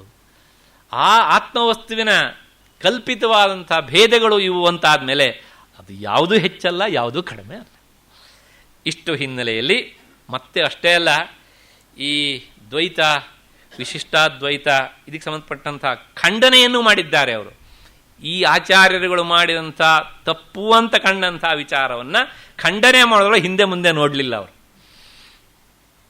ಏನು ಅಂದರೆ, ಅವರು ಮಧ್ವತಂತ್ರ ಮುಖಮರ್ದನ ಅಂತ ಒಂದು ಗ್ರಂಥವನ್ನು ಬರೆದಿದ್ದಾರೆ. ಇಂತಿಂಥ ತಪ್ಪುಗಳಿಲ್ವೇ ಅಲ್ಲಿ ಅಂತ, ಅದನ್ನು ಸಹ ತೋರಿಸಿದ್ದಾರೆ. ಮತ್ತಷ್ಟೇ ಅಲ್ಲ, ರಾಮಾನುಜ ಶೃಂಗಭಂಗ ಎನ್ನುವಂಥ ಗ್ರಂಥವನ್ನು ಬರೆದಿದ್ದಾರೆ. ಅಂದ ಮಾತ್ರಕ್ಕೆ ಯಾಕೆ ಹೇಳಿದೆ ಅಂದರೆ, ಅವರು ವಿಷ್ಣು ದ್ವೇಷಗಳಲ್ಲ, ಏನು ತಪ್ಪಿದೆಯೋ ಅದನ್ನು ಹೇಳೋದಕ್ಕೆ ಹಿಂದೆ ಮುಂದೆ ನೋಡಲಿಲ್ಲ. ಅಂತಹ ಒಂದು ಅಸಾಧಾರಣವಾದಂಥ ಪಾಂಡಿತ್ಯ ಇತ್ತು. ಇದರ ಜೊತೆಗೆ ಇನ್ನು ಶೈವ ಕ್ಷೇತ್ರಕ್ಕೆ ಸಂಬಂಧಪಟ್ಟ ಹಾಗೆ ಸುಮಾರು 20 ಗ್ರಂಥಗಳನ್ನು ಅವರು ರಚನೆ ಮಾಡಿದ್ದಾರೆ. ಅವರೇ ಹೇಳ್ತಾರೆ, ನಮಗೆ ಈ ಎಲ್ಲ ಭೇದಗಳು ಸಹ ಕಲ್ಪಿತವಾದಂಥ ಭೇದಗಳಾದ್ದರಿಂದ ಒಬ್ಬ ಸಾಧಕನಿಗೆ, ಒಬ್ಬ ಭಕ್ತನಿಗೆ ಯಾವ ರೂಪ ಇಷ್ಟ ಆಗತ್ತೋ ಆ ರೂಪದಲ್ಲಿ ಭಗವಂತನನ್ನು ಕಾಣೋದಕ್ಕೆ ಅವಕಾಶ ಉಂಟು. ನನಗೆ ಈಶ್ವರ ಇಷ್ಟ ಆದ ಮಾತ್ರಕ್ಕೆ ನೀವು ಅದು ಇಷ್ಟ ಆಗಬಾರ್ದು ನನಗೆ ಅಂತ ಹೇಳೋದಕ್ಕೆ ನೀವು ಯಾರು? ನಿಮಗೆ ವಿಷ್ಣು ಇಷ್ಟ ಆಗ್ತಾನೆ ಅಂತ ಆದರೆ ನೀನು ವಿಷ್ಣುವನನ್ನು ಪ್ರೀತಿಸಬೇಡ ಅಂತ ಹೇಳೋದಕ್ಕೆ ನಾನು ಯಾರು? ಇದು ಒಬ್ಬ ಮನೆಯಿಂದ ಮನೆ ಅಥವಾ ಪರಂಪರೆಯಿಂದ ಪರಂಪರೆಯ ಪ್ರಶ್ನೆ ಅಲ್ಲ. ಒಂದೇ ಮನೆಯಲ್ಲಿ ಅಪ್ಪ ವಿಷ್ಣುವನನ್ನು ಆರಾಧನೆ ಮಾಡಿದರೆ ಮಗ ಶಿವನನ್ನು ಆರಾಧನೆ ಮಾಡಬಹುದು, ಮತ್ತೆ ಅವನ ಮಗ ಬಂದವನು ವಿಷ್ಣುವನ್ನು ಆರಾಧನೆ ಮಾಡಬಹುದು. ಯಾಕೆ ಹೇಳಿದ್ರೆ, ನಮ್ಮ ನಮ್ಮ ಬುದ್ಧಿ ಭಗವಂತನ ಯಾವ ರೂಪವನ್ನು ಇಷ್ಟಪಡುತ್ತೋ ಆ ರೂಪದಲ್ಲಿ ನಾವು ಮಾಡಬಹುದು. ಈ ಮಾತನ್ನು ಸ್ವತಃ ಕೃಷ್ಣನೇ ಹೇಳಿದಾಗ ಆ ವೈಷ್ಣವ ಪರಂಪರೆಯವರು ಇದನ್ನ ಯಾಕೆ ಒಪ್ಕೊಳ್ಳೋದಿಲ್ಲ ಅಂತ ಪ್ರಶ್ನೆ ಅಷ್ಟೇ. ಯೋ ಯೋ ಯೋ ಯೋ ಯಾಮ್ಯಾಂ ತನುಂ ಭಕ್ತ ಶ್ರದ್ಧೆಯ ಅರ್ಚಿತುಮಿಚ್ಛತಿ. ಹಾಗಾಗಿ ಅಪ್ಪಯ್ಯ ದೀಕ್ಷಿತರು ಈ ಶೈವ ನಿಂದನೆಯನ್ನ ತಾಳಲಿಕ್ಕೆ ಆಗದ್ದೇ ವೈಷ್ಣವ ಪಂಡಿತರ ವಿರುದ್ಧ ಕೆಲವು ಸಲ ಕತ್ತಿ ಮಸದದ್ದು ಉಂಟು. ಅವರೇ ಹೇಳ್ತಾರೆ, ಯಾಕೆ ನಾನು ಈ ಕೆಲಸ ಮಾಡಿದೆ ಅಂತಂದ್ರೆ, ಕಿಂತು ಈಶದ್ವೇಷ ಗಾಢಾನಲ ಕಲಿತ ಹೃದಾಂ ದುರ್ಮತೀನಾಂ ದುರುಕ್ತೀಹಿ. ನಾನು ವಿಷ್ಣುವಿನ ದ್ವೇಷಿಯಲ್ಲ, ಆದರೆ ಶಿವನ ನಿಂದನೆಯನ್ನ ಮಾಡ್ತಾ ಮಾಡ್ತಾ ಇವರ ಹೃದಯದಲ್ಲಿ ಆ ಶಿವದ್ವೇಷದ ಬೆಂಕಿ ಉರಿತಾ ಉಂಟಲ್ಲ, ಅದಕ್ಕೆ ಸ್ವಲ್ಪ ತಣ್ಣೀರಿ ಅರ್ಚೋಣ ಅಂತ ಹೇಳಿ ನಾನು ಶಿವಪಾರಮ್ಯ ಎಂದು ಹೇಳುವಂತಹ ಗ್ರಂಥ ರಚನೆ ಮಾಡ್ತಾ ಇದ್ದೇನೆ ಅಂತ. ವಾಸ್ತವಿಕವಾಗಿ ಇವರು ಈ ಥರ ಮಾಡದೇ ಇದ್ದಿದ್ರೆ ಅಪ್ಪಯ್ಯ ದೀಕ್ಷಿತರು ಮಹಾಶೈವರು ಅಂತ ಪ್ರಸಿದ್ಧರೇ ಆಗ್ತಾ ಇರಲಿಲ್ಲ ಅಂತ ಕಾಣುತ್ತೆ. ಹಾಗಾಗಿ ಅಪ್ಪಯ್ಯ ದೀಕ್ಷಿತರನ್ನು ಮಹಾಶೈವರು ಅಂತ ಪ್ರಸಿದ್ಧ ಮಾಡಿದವರು, ಅವರಿಗೆ ಈ ಪಟ್ಟವನ್ನು ಕೊಟ್ಟವರು ಯಾವ ಸ್ಮಾರ್ತರು ಅಲ್ಲ, ಶೈವರು ಅಲ್ಲ, ವೈಷ್ಣವರು. ಹೀಗೆ ಭಂಕ್ತುಂ ಯತ್ನೋ ಮಮಾಯಂ ನಹಿ ಭವತು ತಥೋ ವಿಷ್ಣು ವಿದ್ವೇಷ ಶಂಕ. ಹೀಗೆ ನಾನು ಇವರ ಪ್ರಯತ್ನವನ್ನು ಅಲ್ಲಗಳೆಯೋದಕ್ಕೆ ಶೈವ ಪಾರಮ್ಯವನ್ನು ಹೇಳುವ ಗ್ರಂಥವನ್ನು ರಚನೆ ಮಾಡಿದ್ದೇನೆ ಅಷ್ಟೇ ಹೊರತು ಸಹ ವಿಷ್ಣುವಿನ ನಿಂದನೆಗಾಗಿ ಅಲ್ಲ. ಯಾಕೆ ವಿಷ್ಣುವನ್ನ ಎಲ್ಲೂ ಒಂದು ಕಡೆಗೂ ನಿಂದನೆ ಮಾಡಲಿಲ್ಲ ಅವರ ಸ್ವಾರಸ್ಯ ಅಂದರೆ. ಅದರಿಂದ ನನ್ನ ದ್ವೇಷ ಇವರ ಈ ಅಲ್ಪ ಬುದ್ಧಿಯ ಮೇಲೇನೆ ಅಷ್ಟೇ ಹೊರತು ಸಹ ವಿಷ್ಣುವಿನ ಮೇಲೆ ಅಲ್ಲ ಎನ್ನುವಂಥ ಮಾತನ್ನ ಅವರು ಬಹಳ ಸ್ಪಷ್ಟವಾಗಿ ಹೇಳ್ತಾರೆ. ಇಷ್ಟು ಓಪನ್ ಆಗಿ ಪ್ರಾಯಶಃ ಯಾರೂ ಹೇಳಲಿಲ್ಲ ಅಂತ ಕಾಣುತ್ತೆ. ಇಷ್ಟು ಆದಮೇಲೆ ಅವರೇ ಹೇಳ್ತಾರೆ, ಯಾಕೆ ಹಾಗಿದ್ರೆ ನಾನು ಇದನ್ನು ಇಷ್ಟಪಡುವುದಿಲ್ಲ ಅಂತಂದ್ರೆ, ತತ್ರ ಬ್ರಹ್ಮಸೂತ್ರಾಣ್ಯಪಿ ವಿಮರ್ಶತಾಂಭಾಂತಿ ವಿಶ್ರಾಮನಂತಿ ಅಂತ ಅವರು ಹೇಳ್ತಾರೆ. ನಮ್ಮ ಈ ದೇಶದ ಅತ್ಯಂತ ಎತ್ತರವಾದಂತಹ ಗ್ರಂಥ ಬ್ರಹ್ಮಸೂತ್ರಗಳು, ಉಪನಿಷತ್ತುಗಳು ಏನು ಹೇಳ್ತವೆ ಅಂದರೆ ಏಕಾತ್ಮವಾದವನ್ನೇ ಪ್ರತಿಪಾದನೆ ಮಾಡ್ತವೆ. ನಾವು ಅದನ್ನು ಅರ್ಥ ಮಾಡಿಕೊಳ್ಳದೆ ಏನೋ ಇದೇ ಹೆಚ್ಚು ಅಂತ ಹೇಳಿ ಸುಮ್ಮನೆ ಇನ್ನೊಬ್ಬರ ನಿಂದನೆಯಲ್ಲಿ ಕಾಲ ಕಳೀತಾ ಇದ್ದೇವಲ್ಲ ಅಂತ ಹೇಳಿ ಅಪ್ಪಯ್ಯ ದೀಕ್ಷಿತರು ತಮ್ಮ ಪಶ್ಚಾತ್ತಾಪವನ್ನು ವ್ಯಕ್ತಪಡಿಸ್ತಾರೆ. ಅವರ ಪಾಂಡಿತ್ಯ ಎಷ್ಟು ವಸ್ತುನಿಷ್ಠವಾಗಿತ್ತು ಅನ್ನೋದಕ್ಕೆ ಒಂದು ಸಣ್ಣ ಉದಾಹರಣೆಯನ್ನು ಹೇಳಬೇಕು ನಾನು ನಿಮ್ಮ ಹತ್ರ. ಒಮ್ಮೆ ಅವರು ದೇವಾಲಯದಿಂದ ದೇವಾಲಯಕ್ಕೆ ಮಹಾರಾಜನ ಜೊತೆಗೆ, ಪ್ರಾಯಶಃ ಆ ತಂಜಾವೂರಿನ ನರಸಿಂಹ ಭೂಪಾಲ ಇರಬೇಕು, ಅವನ ಜೊತೆಗೆ ಹೋಗ್ತಾ ಇದ್ದ ಹಾಗೆ ತಮಿಳುನಾಡಿನಲ್ಲಿ ಒಂದು ದೇವಾಲಯ, ಅಲ್ಲಿ ಶಾಸ್ತ ಎನ್ನುವಂಥ ಒಂದು ವಿಗ್ರಹ.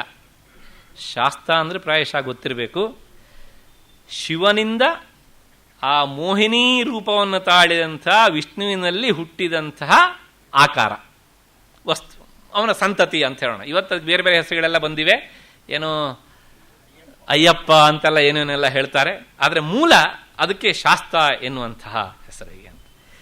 ಹೀಗೆ ಪರಶಿವನಿಂದ ಹುಟ್ಟಿದವನು ಅಂತ. ಆ ವಿಗ್ರಹ ಹೇಗಿತ್ತು ಅಂದರೆ ಬಹಳ ಆಲೋಚನೆ ಮಾಡುವ ಭಂಗಿಯಲ್ಲಿ ಹೀಗಿತ್ತಂತೆ. ಅದು ಅಂದರೆ ತನ್ನ ಒಂದು ಕೈ ಬೆರಳನ್ನು ಹೀಗೆ ಮೂಗಿನ ಮೇಲೆ ಇಟ್ಕೊಂಡು ಆಲೋಚನೆ ಮಾಡ್ತಾ ಇರುವ ಹಾಗೆ ಇತ್ತು.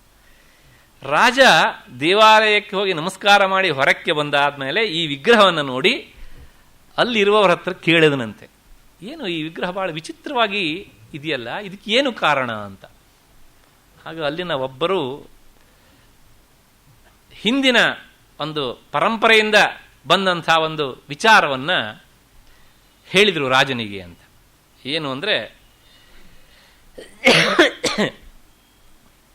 ತಾನು ನಿಜವಾದ ಕಾರಣವನ್ನು ಹುಡುಕ್ತಾ ಕುಳಿತಿದ್ದೇನೆ, ಆ ನಿಜವಾದ ಕಾರಣ ಯಾವುದು ಅಂತ ತನಗೆ ಗೊತ್ತಾದಾಗ, ಅಂದರೆ ತನ್ನ ಹಿನ್ನೆಲೆ ಗೊತ್ತಾದಾಗ, ಏನೋ ಆಲೋಚನೆ ಮಾಡ್ತಾ ಇದ್ದೇನೆ ನಾನು, ಅದು ಗೊತ್ತಾದಾಗ ತಾನು ಹೀಗೆ ಕೈ ತೆಗಿತೇನೆ ಎನ್ನುವಂಥ ಒಂದು ಐತಿಹಾಸಿಕವಾದಂಥ ಕಿವಿಯಿಂದ ಕಿವಿಗೆ ಹೇಳ್ತಾ ಬಂದಂಥ ಒಂದು ಪ್ರಸಿದ್ಧಿ ಉಂಟು. ಹಾಗಾಗಿ ಆ ಕಾರಣ ಗೊತ್ತಾದಾಗ ಆತ ಕೈ ತೆಗಿತಾನಂತೆ ಈ ವಿಗ್ರಹದ ಮೇಲೆ ಶಾಸ್ತ ಇಟ್ಟಂಥ ಬೆರಳನ್ನು ಅಂತ. ಅದು ಯಾವಾಗ ಆಗತ್ತಂತೆ ಅಂತ ರಾಜ ಕೇಳಿದ್ದಾನೆ. ಮುಂದೆ ಯಾರೋ ಒಂದು ಸಂದರ್ಭದಲ್ಲಿ ಇಲ್ಲೊಬ್ಬರು ಮಹಾನುಭಾವರು ಬರ್ತಾರಂತೆ, ಅವನ ಆ ಹೃದ್ಗತವಾದಂಥ ಅಭಿಪ್ರಾಯ ಏನು ಅನ್ನೋದನ್ನು ಹೇಳ್ತಾರಂತೆ, ಅದನ್ನು ಹೇಳಿದಾಗ ಆತ ಕೈ ತೆಗಿತಾನಂತೆ. ಆಗ ತಕ್ಷಣ ಈ ನರಸಿಂಹ ಭೂಪಾಲ ಪಕ್ಕದಲ್ಲಿರುವಂಥ ತಾತಾಚಾರ್ಯರು ಅವರು ಸಹ ಜೊತೆಲೇ ಇದ್ದರು. ಅವ್ರ ಹತ್ರ ಏನು ಕಾರಣ ಅಂತ ನೀವು ಹೇಳಿ ನೋಡೋಣ ಅಂತ. ಈ ಮಾತು ಹೇಳಬೇಕಿದ್ರೆ ರಾಜನಿಗೆ ಮಹಾನುಭಾವರು ಹೌದಾ ಅಲ್ವ ಎನ್ನುವಂಥ ಒಂದು ಟೆಸ್ಟು ಆಗಬೇಕು. ಇವಾಗ ಅನುಷ್ಠಾನ ಬಲ ಎಷ್ಟಿದೆ ಅನ್ನುವಂಥ ತೀರ್ಮಾನ ಆಗಬೇಕು. ಆಗ ಅವರು ಒಂದು ಮಾತನ್ನು ಹೇಳ್ತಾರೆ. ಶಾಸ್ತ್ರ ಯಾಕೆ ಹೀಗೆ ಕುಳಿತಿದ್ದಾನೆ ಅಂದರೆ, ವಿಷ್ಣೋ ಸುತೋಹಂ, ನಾನು ವಿಷ್ಣುವಿನ ಮಗ, ಮೋಹಿನಿಯ ರೂಪದಿಂದ ನಾನು ಬಂದವನಾದ್ರಿಂದ ವಿಷ್ಣುವಿನ ಮಗ. ವಿಧಿನಾ ಸಮೋಹಂ, ನಾನು ಬ್ರಹ್ಮನಿಗೆ ಸಮಾನವಾಗಿದ್ದೇನೆ. ಏಕೆಂದರೆ ವಿಷ್ಣುವಿನ ಮಗನಾದ್ರಿಂದ ಆತ್ಮಾವೈ ಪುತ್ರನಾಮಾಸಿ, ಈ ವಿಷ್ಣು ಬ್ರಹ್ಮ ಇವರೆಲ್ಲರೂ ಸಮಾನ ಕೆಟಗರಿಯಲ್ಲಿ ಬರೋದಾದ್ರಿಂದ ನಾನು ಬ್ರಹ್ಮನಿಗೆ ಸಮಾನವಾಗಿದ್ದೇನೆ. ಮತ್ತಷ್ಟೇ ಅಲ್ಲ, ಧನ್ಯ ತಥೋಹಂ ಸುರಸೇವಿತೋಹಂ, ಇದರಿಂದ ನನಗೆ ಸಾಕಷ್ಟು ಸಮಾಧಾನ ಉಂಟು. ನಾನು ವಿಷ್ಣುವಿನ ಮಗನಾಗಿ ಬ್ರಹ್ಮನ ಸಮಾನ ಸ್ತರದಲ್ಲಿ ನಾನಿದ್ದೇನೆ ಅಂತ. ಆದರೆ ಒಂದು ಬೇಸರ ಏನು ಕೇಳಿದರೆ, ತಥಾಪಿ ಭೂತೇಶ ಸುತೋಹಮೇತೈ ಭೂತೈ ಆವೃತಃ ಚಿಂತಯತೀಹ ಶಾಸ್ತ್ರ. ಆದರೂ ಸಹ ನಾನು ಈಶ್ವರನ ಮಗ ಎನ್ನುವಂಥ ಒಂದು ಹಿನ್ನೆಲೆ ಇದ್ದಿದ್ದರಿಂದ ಈ ಭೂತಗಣಗಳೆಲ್ಲ ನನ್ನನ್ನು ಆವರಿಸಿ ನಿಂತು ಬಿಟ್ಟಿವೆ. ಆದ್ದರಿಂದ ಇದೊಂದು ನನಗೆ ಕೆಟ್ಟದ್ದಾಗ್ಬಿಡ್ತಲ್ಲಪ್ಪ, ಇವ್ರ ಜೊತೆಗೆ ಇರಬೇಕಲ್ಲಪ್ಪ ಅಂತ ವಿಚಾರ ಮಾಡ್ತಾ ಇದ್ದೇನೆ ಅಂತ ಮೂಗಿನ ಮೇಲೆ ಕೈ ಇಟ್ಟಿದ್ದಾನೆ ಅಂತ. ಆದರೆ ಇವರು ಈ ಮಾತನ್ನು ಹೇಳಿದಾಗ ವಿಗ್ರಹದಲ್ಲಿ ಏನು ಬದಲಾವಣೆ ಆಗಲಿಲ್ಲ. ಅಂದರೆ ಇದು ಕಾರಣ ಅಲ್ಲ. ಆಗ ಅಪ್ಪಯ್ಯ ದೀಕ್ಷಿತರು ನೀವೇನು ಹೇಳ್ತೀರಿ, ಕಾರಣ ಏನಿರಬಹುದು ಅಂತ. ಆಗ ಅಪ್ಪಯ್ಯ ದೀಕ್ಷಿತರು ಅವರೂ ಸಹ ಒಂದು ಶ್ಲೋಕವನ್ನು ತಕ್ಷಣ ಕಟ್ಟಿ ಹೇಳ್ತಾರೆ. ಏನು ಅಂದರೆ, ಅಂಬೇತಿ ಗೌರೀಂ ಅಹಂ ಆಹ್ವಯಾಮಿ, ನಾನು ಗೌರಿಯನ್ನ ಅಮ್ಮ ಅಂತ ಕರೀತೇನೆ.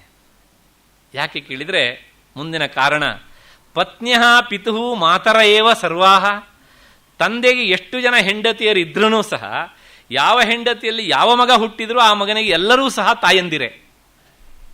ಹಾಗಾಗಿ ಶಿವನ ಪತ್ನಿಯಾದಂಥ ಗೌರಿ, ಶಿವನು ನನಗೆ ತಂದೆಯಾದದ್ದಿಂದಲೇ ಆಕೆ ತಾಯಿ. ಹಾಗೆ ನಾನು ಆಕೆಯನ್ನು ಅಮ್ಮ ಅಂತ ಕರೀತೇನೆ. ಆದರೆ ಪ್ರಶ್ನೆ ಅದಲ್ಲ.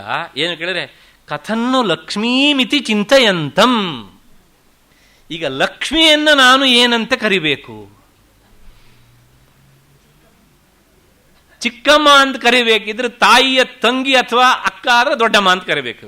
ಆದ್ರೆ ಸ್ವಾರಸ್ಯ ಅಂದ್ರೆ ಮೋಹಿನಿ ವಿಷ್ಣುವಿನ ರೂಪ ಮೋಹಿನಿ ರೂಪದಲ್ಲಿ ಬಂದಿದ್ದಾದ್ರಿಂದ ಆ ಮೋಹಿನಿಯ ಹೆಂಡತಿ ಅಂದ್ರೆ ಪತ್ನಿಯ ಪತ್ನಿ, ಹೆಂಡತಿಯ ಹೆಂಡತಿಯನ್ನು ಏನು ಕರಿಬೇಕ್ರಿ?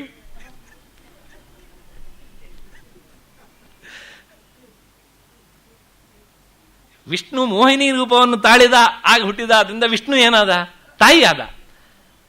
ಹಾಗಾಗಿ ತಾಯಿಯ ಹೆಂಡತಿ ಅಂದ್ರೆ ಇನ್ನೇನು, ಏನು ಕರಿಬೇಕು ಹೇಳಿ ನೋಡೋಣ. ಇವಾಗ ಕಥನ್ನು ಲಕ್ಷ್ಮೀಮಿತಿ ಚಿಂತಯಂತಂ ಶಾಸ್ತಾರಮೀಡೆ ಸಕಲಾರ್ಥ ಸಿದ್ಧೈ. ಹಾಗಾಗಿ ಲಕ್ಷ್ಮಿಯನ್ನ ನಾನು ತಾಯಿ ಅಂತ ಕರಿಬೇಕಾ, ತಂದೆ ಅಂತ ಕರಿಬೇಕಾ, ಏನು ಅಂತ ಕರಿಬೇಕು ಗೊತ್ತಾಗ್ತಾ ಇಲ್ಲ ಅಂತ ಆ ಹೆಸರೇ ಸರಿಯಾಗಿ ಸಿಗಿದೆ. ಯಾಕಂದ್ರೆ ಪತ್ನಿಯ ಪತ್ನಿ ಏನಂತ ಕರಿಬೇಕು, ಆ ಹೆಸರು ಸರಿಯಾಗಿ ಸಿಗದೆ ಇದರಿಂದ ವಿಚಾರ ಮಾಡ್ತಾ ಕುಳಿತಂಥ ಇಂಥ ಶಾಸ್ತನನ್ನ ನಾನು ನಮಸ್ಕಾರ ಮಾಡ್ತೇನೆ. ಯಾತಕ್ಕೋಸ್ಕರ ಹೇಳಿದ್ರೆ ನನ್ನ ಇಷ್ಟಾರ್ಥವನ್ನ ಈಡೇರಿಸಿಕೊಳ್ಳೋದಕ್ಕೆ ಅಂತ ಶಬ್ದ ಇಟ್ಟಿದ್ದಾರೆ ಇಲ್ಲಿ, ಸಕಲಾರ್ಥ ಸಿದ್ಧಿ ಅಂತ. ಹಾಗಾಗಿ ನಾನು ಹೇಳಿದಂಥ ಅರ್ಥವನ್ನ ನೀನು ಒಪ್ಪಿಕೊಂಡು ಕೈ ತೆಗಿ ಅಂತ ಅರ್ಥ. ಅದಕ್ಕೆ ಈ ಶ್ಲೋಕವನ್ನ ಹೇಳಿ ಮುಗಿಸಿದ್ರೊಳಗಾಗಿ ಆ ವಿಗ್ರಹ ತನ್ನ ಮೂಗಿನ ಮೇಲೆ ಇಟ್ಟಂತಹ ಕೈಯನ್ನ ಕೆಳಕ್ಕೆ ಜಾರಿಸಿತು.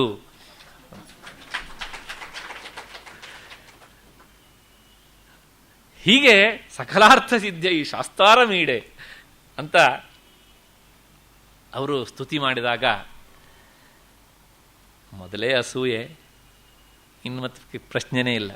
ಆದರೆ ಈಗ ಚಿನ್ನ ಬೊಮ್ಮ ಬದಲಾವಣೆ ಆಗುವಂತಹ ಸ್ಥಿತಿಯಲ್ಲಿ ಇರಲಿಲ್ಲ. ಅವರ ಪಾಂಡಿತ್ಯ ಅಷ್ಟು ಲೋಕಮಾನ್ಯವಾಗಿತ್ತು. ಇಂಥ ದೀಕ್ಷಿತರು ಕೊನೆಗೆ ತಮ್ಮ ಬದುಕಿನ ಕೊನೆಯಲ್ಲಿ ಅವರು ಚಿದಂಬರ ಕ್ಷೇತ್ರಕ್ಕೆ ಹೋದರಂತೆ. ತನಗಿದು ಯಾವುದೂ ಬೇಡ ಅಂತ ಹೇಳಿ ಚಿದಂಬರ ಕ್ಷೇತ್ರಕ್ಕೆ ಹೋಗುವಾಗ ಅವರು ಅರುಣಾಚಲದಲ್ಲೂ ಸಹ ಇದ್ದರು. ಹೀಗೆ ಅಂತ ಎಲ್ಲಿ ರಮಣರು ತಮ್ಮ ಅಧ್ಯಾತ್ಮ ಸಾಧನೆಯ ರಂಗವನ್ನಾಗಿ ಮಾಡಿಕೊಂಡಿದ್ರು ಅಂಥ ಆ ಅರುಣಾಚಲದ ಮೂಲಕ ಅವರು ಚಿದಂಬರ ಕ್ಷೇತ್ರಕ್ಕೆ ಹೋಗಿ ಅಲ್ಲಿಯೇ ತನ್ನ ಕೊನೆಯ ಕಾಲವನ್ನು ಕಳಿಬೇಕು ಅಂತ ಬಯಸಿ ಆ ದೇವಾಲಯದ ಹೊರಕ್ಕೆ ಒಂದು ಅವರ ಅಭಿಮಾನಿಗಳು ಅವರ ನೆಂಟರು ಇಷ್ಟು ಸೇರಿ ಒಂದು ಬಾಡಿಗೆಯ ಮನೆಯನ್ನು ಅವರಿಗೆ ಕೊಡಿಸಿದರು.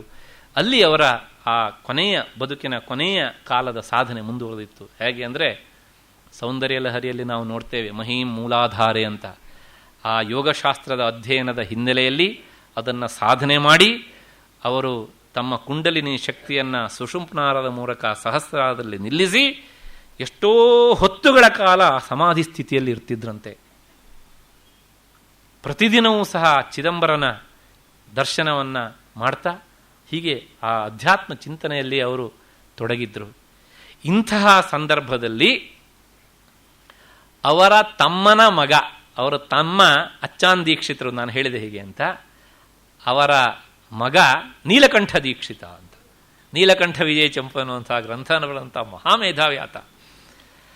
ಅವನ ಬಗ್ಗೆ ಅಪ್ಪಯ್ಯ ದೀಕ್ಷಿತರಿಗೆ ಎಲ್ಲಿಲ್ಲದ ಒಂದು ಪ್ರೀತಿ. ಎಷ್ಟರ ಮಟ್ಟಿಗೆ ಅಂತ ಕೇಳಿದರೆ, ಒಂದು ಸಲ ಆ ನೀಲಕಂಠ ದೀಕ್ಷಿತರಿಗೂ ಸಹ ತನ್ನ ಆಸ್ತಿಯಲ್ಲಿ ಹಕ್ಕನ್ನು ಕೊಡಬೇಕು ಅಂತ ಅಪ್ಪಯ್ಯ ದೀಕ್ಷಿತರು ಇಷ್ಟಪಟ್ಟಿದ್ರಂತೆ. ತನ್ನ ತಮ್ಮನ ಮೊಮ್ಮಗ, ವಾಸ್ತವಿಕವಾಗಿ ಇವರಿಗೂ ಸಹ ಮೊಮ್ಮಗನೇ ಆಗಬೇಕಲ್ಲ. ಅವನ ಒಳ್ಳೆಯತನಕ್ಕೆ ಅಷ್ಟು ಮಾರು ಹೋಗಿದ್ರು ಅಪ್ಪಯ್ಯ ದೀಕ್ಷಿತರು. ಆದರೆ ಕಾರಣಾಂತರದಿಂದ ಆಗಲಿಲ್ಲ ಅಂತ ಕೊನೆಗೆ ಹೇಳಿದ್ರಂತೆ ಅವರು, ನೋಡು, ನನ್ನ ಈ ಭೌತಿಕ ಸಂಪತ್ತನ್ನಂತೂ ಕೊಡೋಕ್ಕಾಗಲ್ಲ, ನನ್ನ ಅಧ್ಯಾತ್ಮ ಸಂಪತ್ತನ್ನು ನಿನಗೆ ಕೊಡ್ತೇನೆ ಅಂತ ಹೇಳಿ, ನನ್ನ ಗ್ರಂಥರಾಶಿ ಇದೆ ಒಳಗಡೆಗೆ, ಹೋಗಿ ನಿನಗೆ ಇಷ್ಟ ಬಂದಂಥ 2 ಪುಸ್ತಕಗಳನ್ನೇ ತೆಗೆದುಕೊಂಡು ಬಾ ಅಂತ ಹೇಳಿದ್ರಂತೆ. ನೀಲಕಂಠ ದೀಕ್ಷಿತ ಇನ್ನು ಚಿಕ್ಕ ಹುಡುಗ ಆಗ. ಒಳಗಡೆ ಹೋಗಿ 2 ಪುಸ್ತಕ ತಂದ್ರಂತೆ ಅವರು. ತಂದದ್ದೇನು ಅಂದರೆ, ಒಂದು ದುರ್ಗಾ ಸಪ್ತಶತಿ, ಚಂಡೀ ಸಪ್ತಶತಿಯ ಪುಸ್ತಕ, ಇನ್ನೊಂದು ಕಾಳಿದಾಸನ ರಘುವಂಶ ಕಾವ್ಯ. ಆಗ ದೀಕ್ಷಿತ್ ಹೇಳಿದಂತೆ, ಈ ತಾಯಿಯ ಅನುಗ್ರಹದಿಂದ ಈ ಕೃತಿಯನ್ನೇ ಬರೆದಂಥ ಕವಿ ಹಾಗೆ ನೀನು ಕವಿ ಆಗು ಅಂತ. ಕಾಳಿದಾಸನಂತಹ ಕವಿಯಾಗು ನೀನು. ಯಾರಿಂದ ಕೇಳಿದರೆ ಈ ಶಕ್ತಿಯ ಅನುಗ್ರಹದಿಂದ ಅಂತ. ಅವನ ಅಕ್ಷರಶಃ ಮುಂದೆ ಹಾಗೆ ಆದ. ಯಾಕೆಂದರೆ ದೀಕ್ಷಿತರು ಮಹಾ ತಪಸ್ವಿಗಳಾದ್ರಿಂದ ಅವರ ಮಾತು ಮತ್ತೆ ಪುನಃ ಎರಡಾಗುವ ಸಾಧ್ಯತೆ ಇಲ್ಲ. ಆತ ನೀಲಕಂಠ ದೀಕ್ಷಿತ ಆ ದೀಕ್ಷಿತರ ಕೊನೆಯ ಕಾಲದಲ್ಲಿ ಅವರ ಹತ್ರ ಹೋದಾಗ, ನನಗೆ, ನನ್ನ ಆಪ್ತರಿಗೆ ಎಲ್ಲರಿಗೂ ಸಹ ಹಿತವಾಗುವಂತಹ ಏನಾದರೂ ಒಂದು ಒಳ್ಳೆಯ ಮಾತನ್ನು ನಮಗೆ ಉಪದೇಶ ಮಾಡಿ ಅಂತ ಕೇಳಿದಾಗ, ಅಲ್ಲಿ ದೀಕ್ಷಿತರು ಹೇಳುವಂಥ ಮಾತು ಬಹಳ ಮಾರ್ಮಿಕವಾದಂಥ ಮಾತು. ಏನು ಕೇಳಿದರೆ, ಚಿದಂಬರಮಿದಂಪುರಂ, ಈ ಚಿದಂಬರ ಪುರಂ, ಅದಕ್ಕೆ 2 ಅರ್ಥ. ಮತ್ತು ಪುನಃ ಚಿದಂಬರಮಿದಂಪುರಂ, ಇದಂಪುರಂ ಚಿದಂಬರಂ, ಮತ್ತೆ ಚಿದಂಬರ ಕ್ಷೇತ್ರ. ಇದು ಪ್ರಥಿತಮೇವ ಪುಣ್ಯಸ್ಥಳಂ, ಇದು ಅತ್ಯಂತ ಪುಣ್ಯಸ್ಥಳ ಅಂತ ಪ್ರಸಿದ್ಧವಾಗಿದೆ. ಇಲ್ಲಾದರೆ ಅನುಷ್ಠಾನ ಸಾಧನೆ ಮಾಡಿ ಮಾಡಿ ಮಾಡಿ ಇದೀಗ ಪ್ರಥಿತಮೇವ, ಪ್ರಸಿದ್ಧವಾಗಿದೆ ಅಂತ. ಅಷ್ಟೇ ಅಲ್ಲ, ಸುತಾಶ್ಚ ವಿನಯೋಜ್ವಲ, ನನ್ನ ಮಕ್ಕಳು ಮೊಮ್ಮಕ್ಕಳು ಎಲ್ಲರೂ ಸಹ ಉತ್ತಮವಾಗಿ ಬದುಕ್ತಾ ಇದ್ದಾರೆ, ವಿನಯವಂತರಾಗ್ತಾ ಇದ್ದಾರೆ. ಸುಕೃತಯಶ್ಚ ಕಾಶ್ಚಿತ್ ಕೃತಃ, ಅಷ್ಟೋ ಇಷ್ಟೋ ಕೆಲವು ಒಳ್ಳೆಯ ಗ್ರಂಥಗಳನ್ನು ಕೊಟ್ಟಿದ್ದೇನೆ ಅಂತಾರೆ. ಕೊಟ್ಟಿದ್ದು 104, ಅಷ್ಟೋ ಇಷ್ಟೋ ಅಂತ, ಕಾಶ್ಚಿತ್ ಕೆಲವು ಅಂತ. ಆ ದೊಡ್ಡವರ ಎಂದಿದ್ರೂ ಸಹ ಅವರು ದೊಡ್ಡವರಾಗೇ ಇರ್ತಾರೆ ಅಂತ ಇಂಥ ಮಾತುಗಳೆಲ್ಲ ನಮಗೆ ಸ್ಪಷ್ಟ ನಿದರ್ಶನವಾಗಿ ನಿಲ್ತವೆ. ವಯಸ್ಸಿ ಮಮ ಸಪ್ತತೇಹ ಉಪರಿ ನೈವ ಭೋಗೇ ಸ್ಪೃಹ, ನನಗೆ ವಯಸ್ಸು 70 ದಾಟಿದೆ, ಈಗ ನನಗೆ ಭೌತಿಕವಾದಂಥ ಯಾವ ಅಭಿಲಾಷೆಗಳೂ ಇಲ್ಲ. ಹಾಗಾಗಿ ನಕಿಂಚಿದಹಮರ್ಥಯೇ ಶಿವಪದಂ ದಿದೃಕ್ಷೇ ಪರಂ, ನನಗೆ ಯಾವುದೂ ಬೇಡ, ನನಗೆ ಬೇಕಾದದ್ದು ಕೇವಲ ಆ ಪರಮೇಶ್ವರನ ಪಾದವನ್ನು ನೋಡಬೇಕು ಅನ್ನುವಂಥ ಬಯಕೆ ಅಂತ. ಈ ಮಾತನ್ನು ಹೇಳ್ತಾ ಹೇಳ್ತಾ ಇದ್ದಾಗಲೇ ಅವರ ಪ್ರಾಣೋತ್ಕ್ರಮಣ ಆಯಿತು. ಅದಕ್ಕೂ ಮುನ್ನ ಈ ಮಾತನ್ನು ಹೇಳ್ತಾ ಹೇಳ್ತಾ ಇದ್ದಾಗ, ನಾನು ನೋಡಬೇಕು ಅಂತ ಹೇಳಿದಾಗ ಪರಮೇಶ್ವರ ಅವರಿಗೆ ದರ್ಶನ ಕೊಟ್ಟ ಅಂತ ವಿಮರ್ಶಕರು ಬರೀತಾರೆ. ಅವರೇ ಹೇಳ್ತಾರೆ, ಏನು ಕೇಳಿ ತಕ್ಷಣ ಮುಂದಿನ ಮಾತು, ಆಭಾತಿ ಹಾಟಕ ಸಭಾ ನಟಪಾದ ಪದ್ಮ ಜ್ಯೋತಿರ್ಮಯ ಮನಸಿ ಮೇ ತರುಣಾರುಣೋಯಂ, ನನಗೆ ಉತ್ತಮವಾದಂಥ ಸಭೆಯಲ್ಲಿ ಆ ಬಂಗಾರದ ಸಿಂಹಾಸನದಲ್ಲಿ ಕುಳಿದಂಥ ಪರಮೇಶ್ವರನ ಪಾದ ಕಾಣಿಸ್ತಾ ಉಂಟು. ಆಹಾ, ಎಷ್ಟು ಆನಂದಮಯ ಉಂಟು ಕೇಳಿದರೆ, ಅರುಣಾರುಣೋಯಂ ಅಂತ, ಉದಯವಾಗ್ತಾ ಇರೋಂಥ ಸೂರ್ಯನ ಹಾಗೆ ಉಂಟು. ಆದರೆ ಆ ಸೂರ್ಯ ನನ್ನ ಕಣ್ಣನ್ನು ಕುಕ್ತಾ ಇಲ್ಲ, ನಾನು ಕಾಣ್ತಾ ಇದ್ದೇನೆ ಕಾಣ್ತಾ ಇದ್ದೇನೆ ಕಾಣ್ತಾ ಇದ್ದೇನೆ ಅಂತ ಹೇಳ್ತಾ ಅವರು ಪ್ರಾಣ ಬಿಟ್ಟರು ಅಂತ. ವಸಂತ ತಿಲಕ ಆ ಛಂದಸ್ಸಿನಲ್ಲಿ ಉಂಟದು. ಆನಂದಕ್ಕಾಗಿ ಹೇಳುವಂತಹದ್ದು. ಮರಣದ ಸಂದರ್ಭದಲ್ಲಿ ಆ ಛಂದಸ್ಸನ್ನು ಬಳಸಿದ್ದಾರೆ ಅಂದರೆ ಎಷ್ಟು ಆನಂದದ ಕ್ಷಣ ಆಗಿರಬೇಕು ಅವರಿಗೆ ಹೀಗೆ ಅಂತ. ಆದರೆ ಏನಿದ್ರು ಅಜ್ಜ ಶ್ಲೋಕವನ್ನು ಅರ್ಧಕ್ಕೆ ನಿಲ್ಲಿಸಲಿಲ್ಲ ಅಂತೇಳಿ ತಕ್ಷಣ ನೀಲಕಂಠ ದೀಕ್ಷಿತ ಅದನ್ನು ಮುಂದುವರೆಸಿದ್ದು. ಬಹಳ ಅದ್ಭುತವಾದಂತಹ ಕಲ್ಪನೆ ಇವೆಲ್ಲ. ಏನು ಅಂದರೆ ಅವರು ಹೇಳಿದಂಥ ಮಾತು, ನೂನಂ ಜರಾಮರಣ ಘೋರ ಪಿಶಾಚಕೀರ್ಣ ಸಂಸಾರ ಮೋಹ ರಜನಿ ವಿರತಿಂ ಪ್ರಯಾತ. ನನ್ನ ಅಜ್ಜನಿಗೆ ಪ್ರಾಯಶಃ ಇನ್ನು ಜನ್ಮ ಇಲ್ಲ ಅಂತ ಹೇಳಿದ್ರಾತ.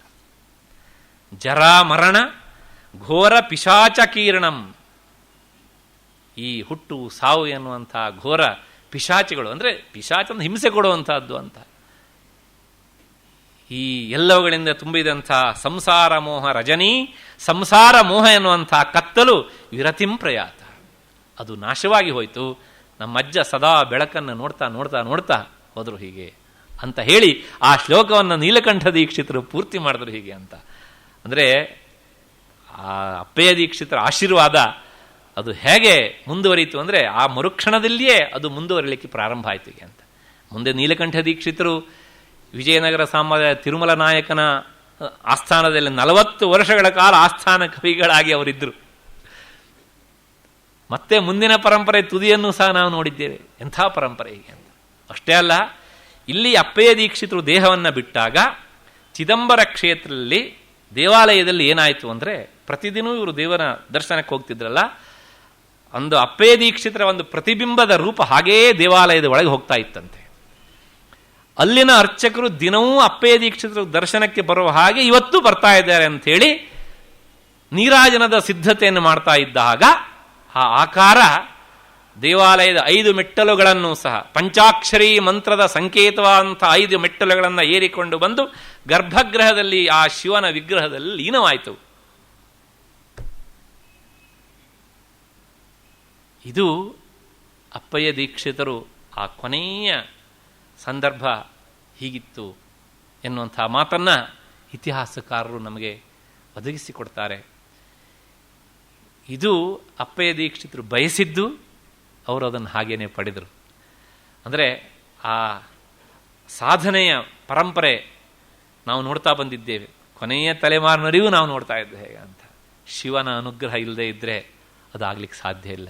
ಯಾಕೆ ಹೇಳಿದರೆ ಈಶಾನ ಸರ್ವವಿದ್ಯಾನಾಂ ಈಶ್ವರ ಸರ್ವಭೂತಾನಾಂ ಎನ್ನುವಂಥ ಹಿನ್ನೆಲೆಯಲ್ಲಿ ಆ ಪರಶಿವನ ಅನುಗ್ರಹದಿಂದ ಅಪ್ಪಯ್ಯ ದೀಕ್ಷಿತರು ಇತಿಹಾಸ ಮರೆತಿರಬಹುದು, ಆದರೆ ಶಾಸ್ತ್ರಕಾರರು ಅಧ್ಯಯನಶೀಲರು ಅವರನ್ನು ಮರೆಯೋದಕ್ಕೆ ಸಾಧ್ಯ ಇಲ್ಲ ಎನ್ನುವಂಥ ಹಿನ್ನೆಲೆಯಲ್ಲಿ ಈವರೆಗೆ ನನ್ನೆಲ್ಲ ಮಾತನ್ನು ಸಹ ಆ ಶಿವಾವತಾರಿಗಳಾದಂಥ ಅಪ್ಪಯ್ಯ ದೀಕ್ಷಿತರ ಪದತಲದಲ್ಲಿ ಸಮರ್ಪಿಸಿ ನಾಳೆ 6:15 ಸೇರೋಣ, ಆತ್ಮಾರ್ಪಣ ಸ್ತುತಿಯನ್ನು ನೋಡೋಣ ಎನ್ನುವಂಥ ಮಾತನ್ನು ಹೇಳ್ತಾ ನನ್ನ ಮಾತನ್ನು ಮುಕ್ತಾಯ ಮಾಡ್ತೇನೆ. ನಮಸ್ಕಾರ.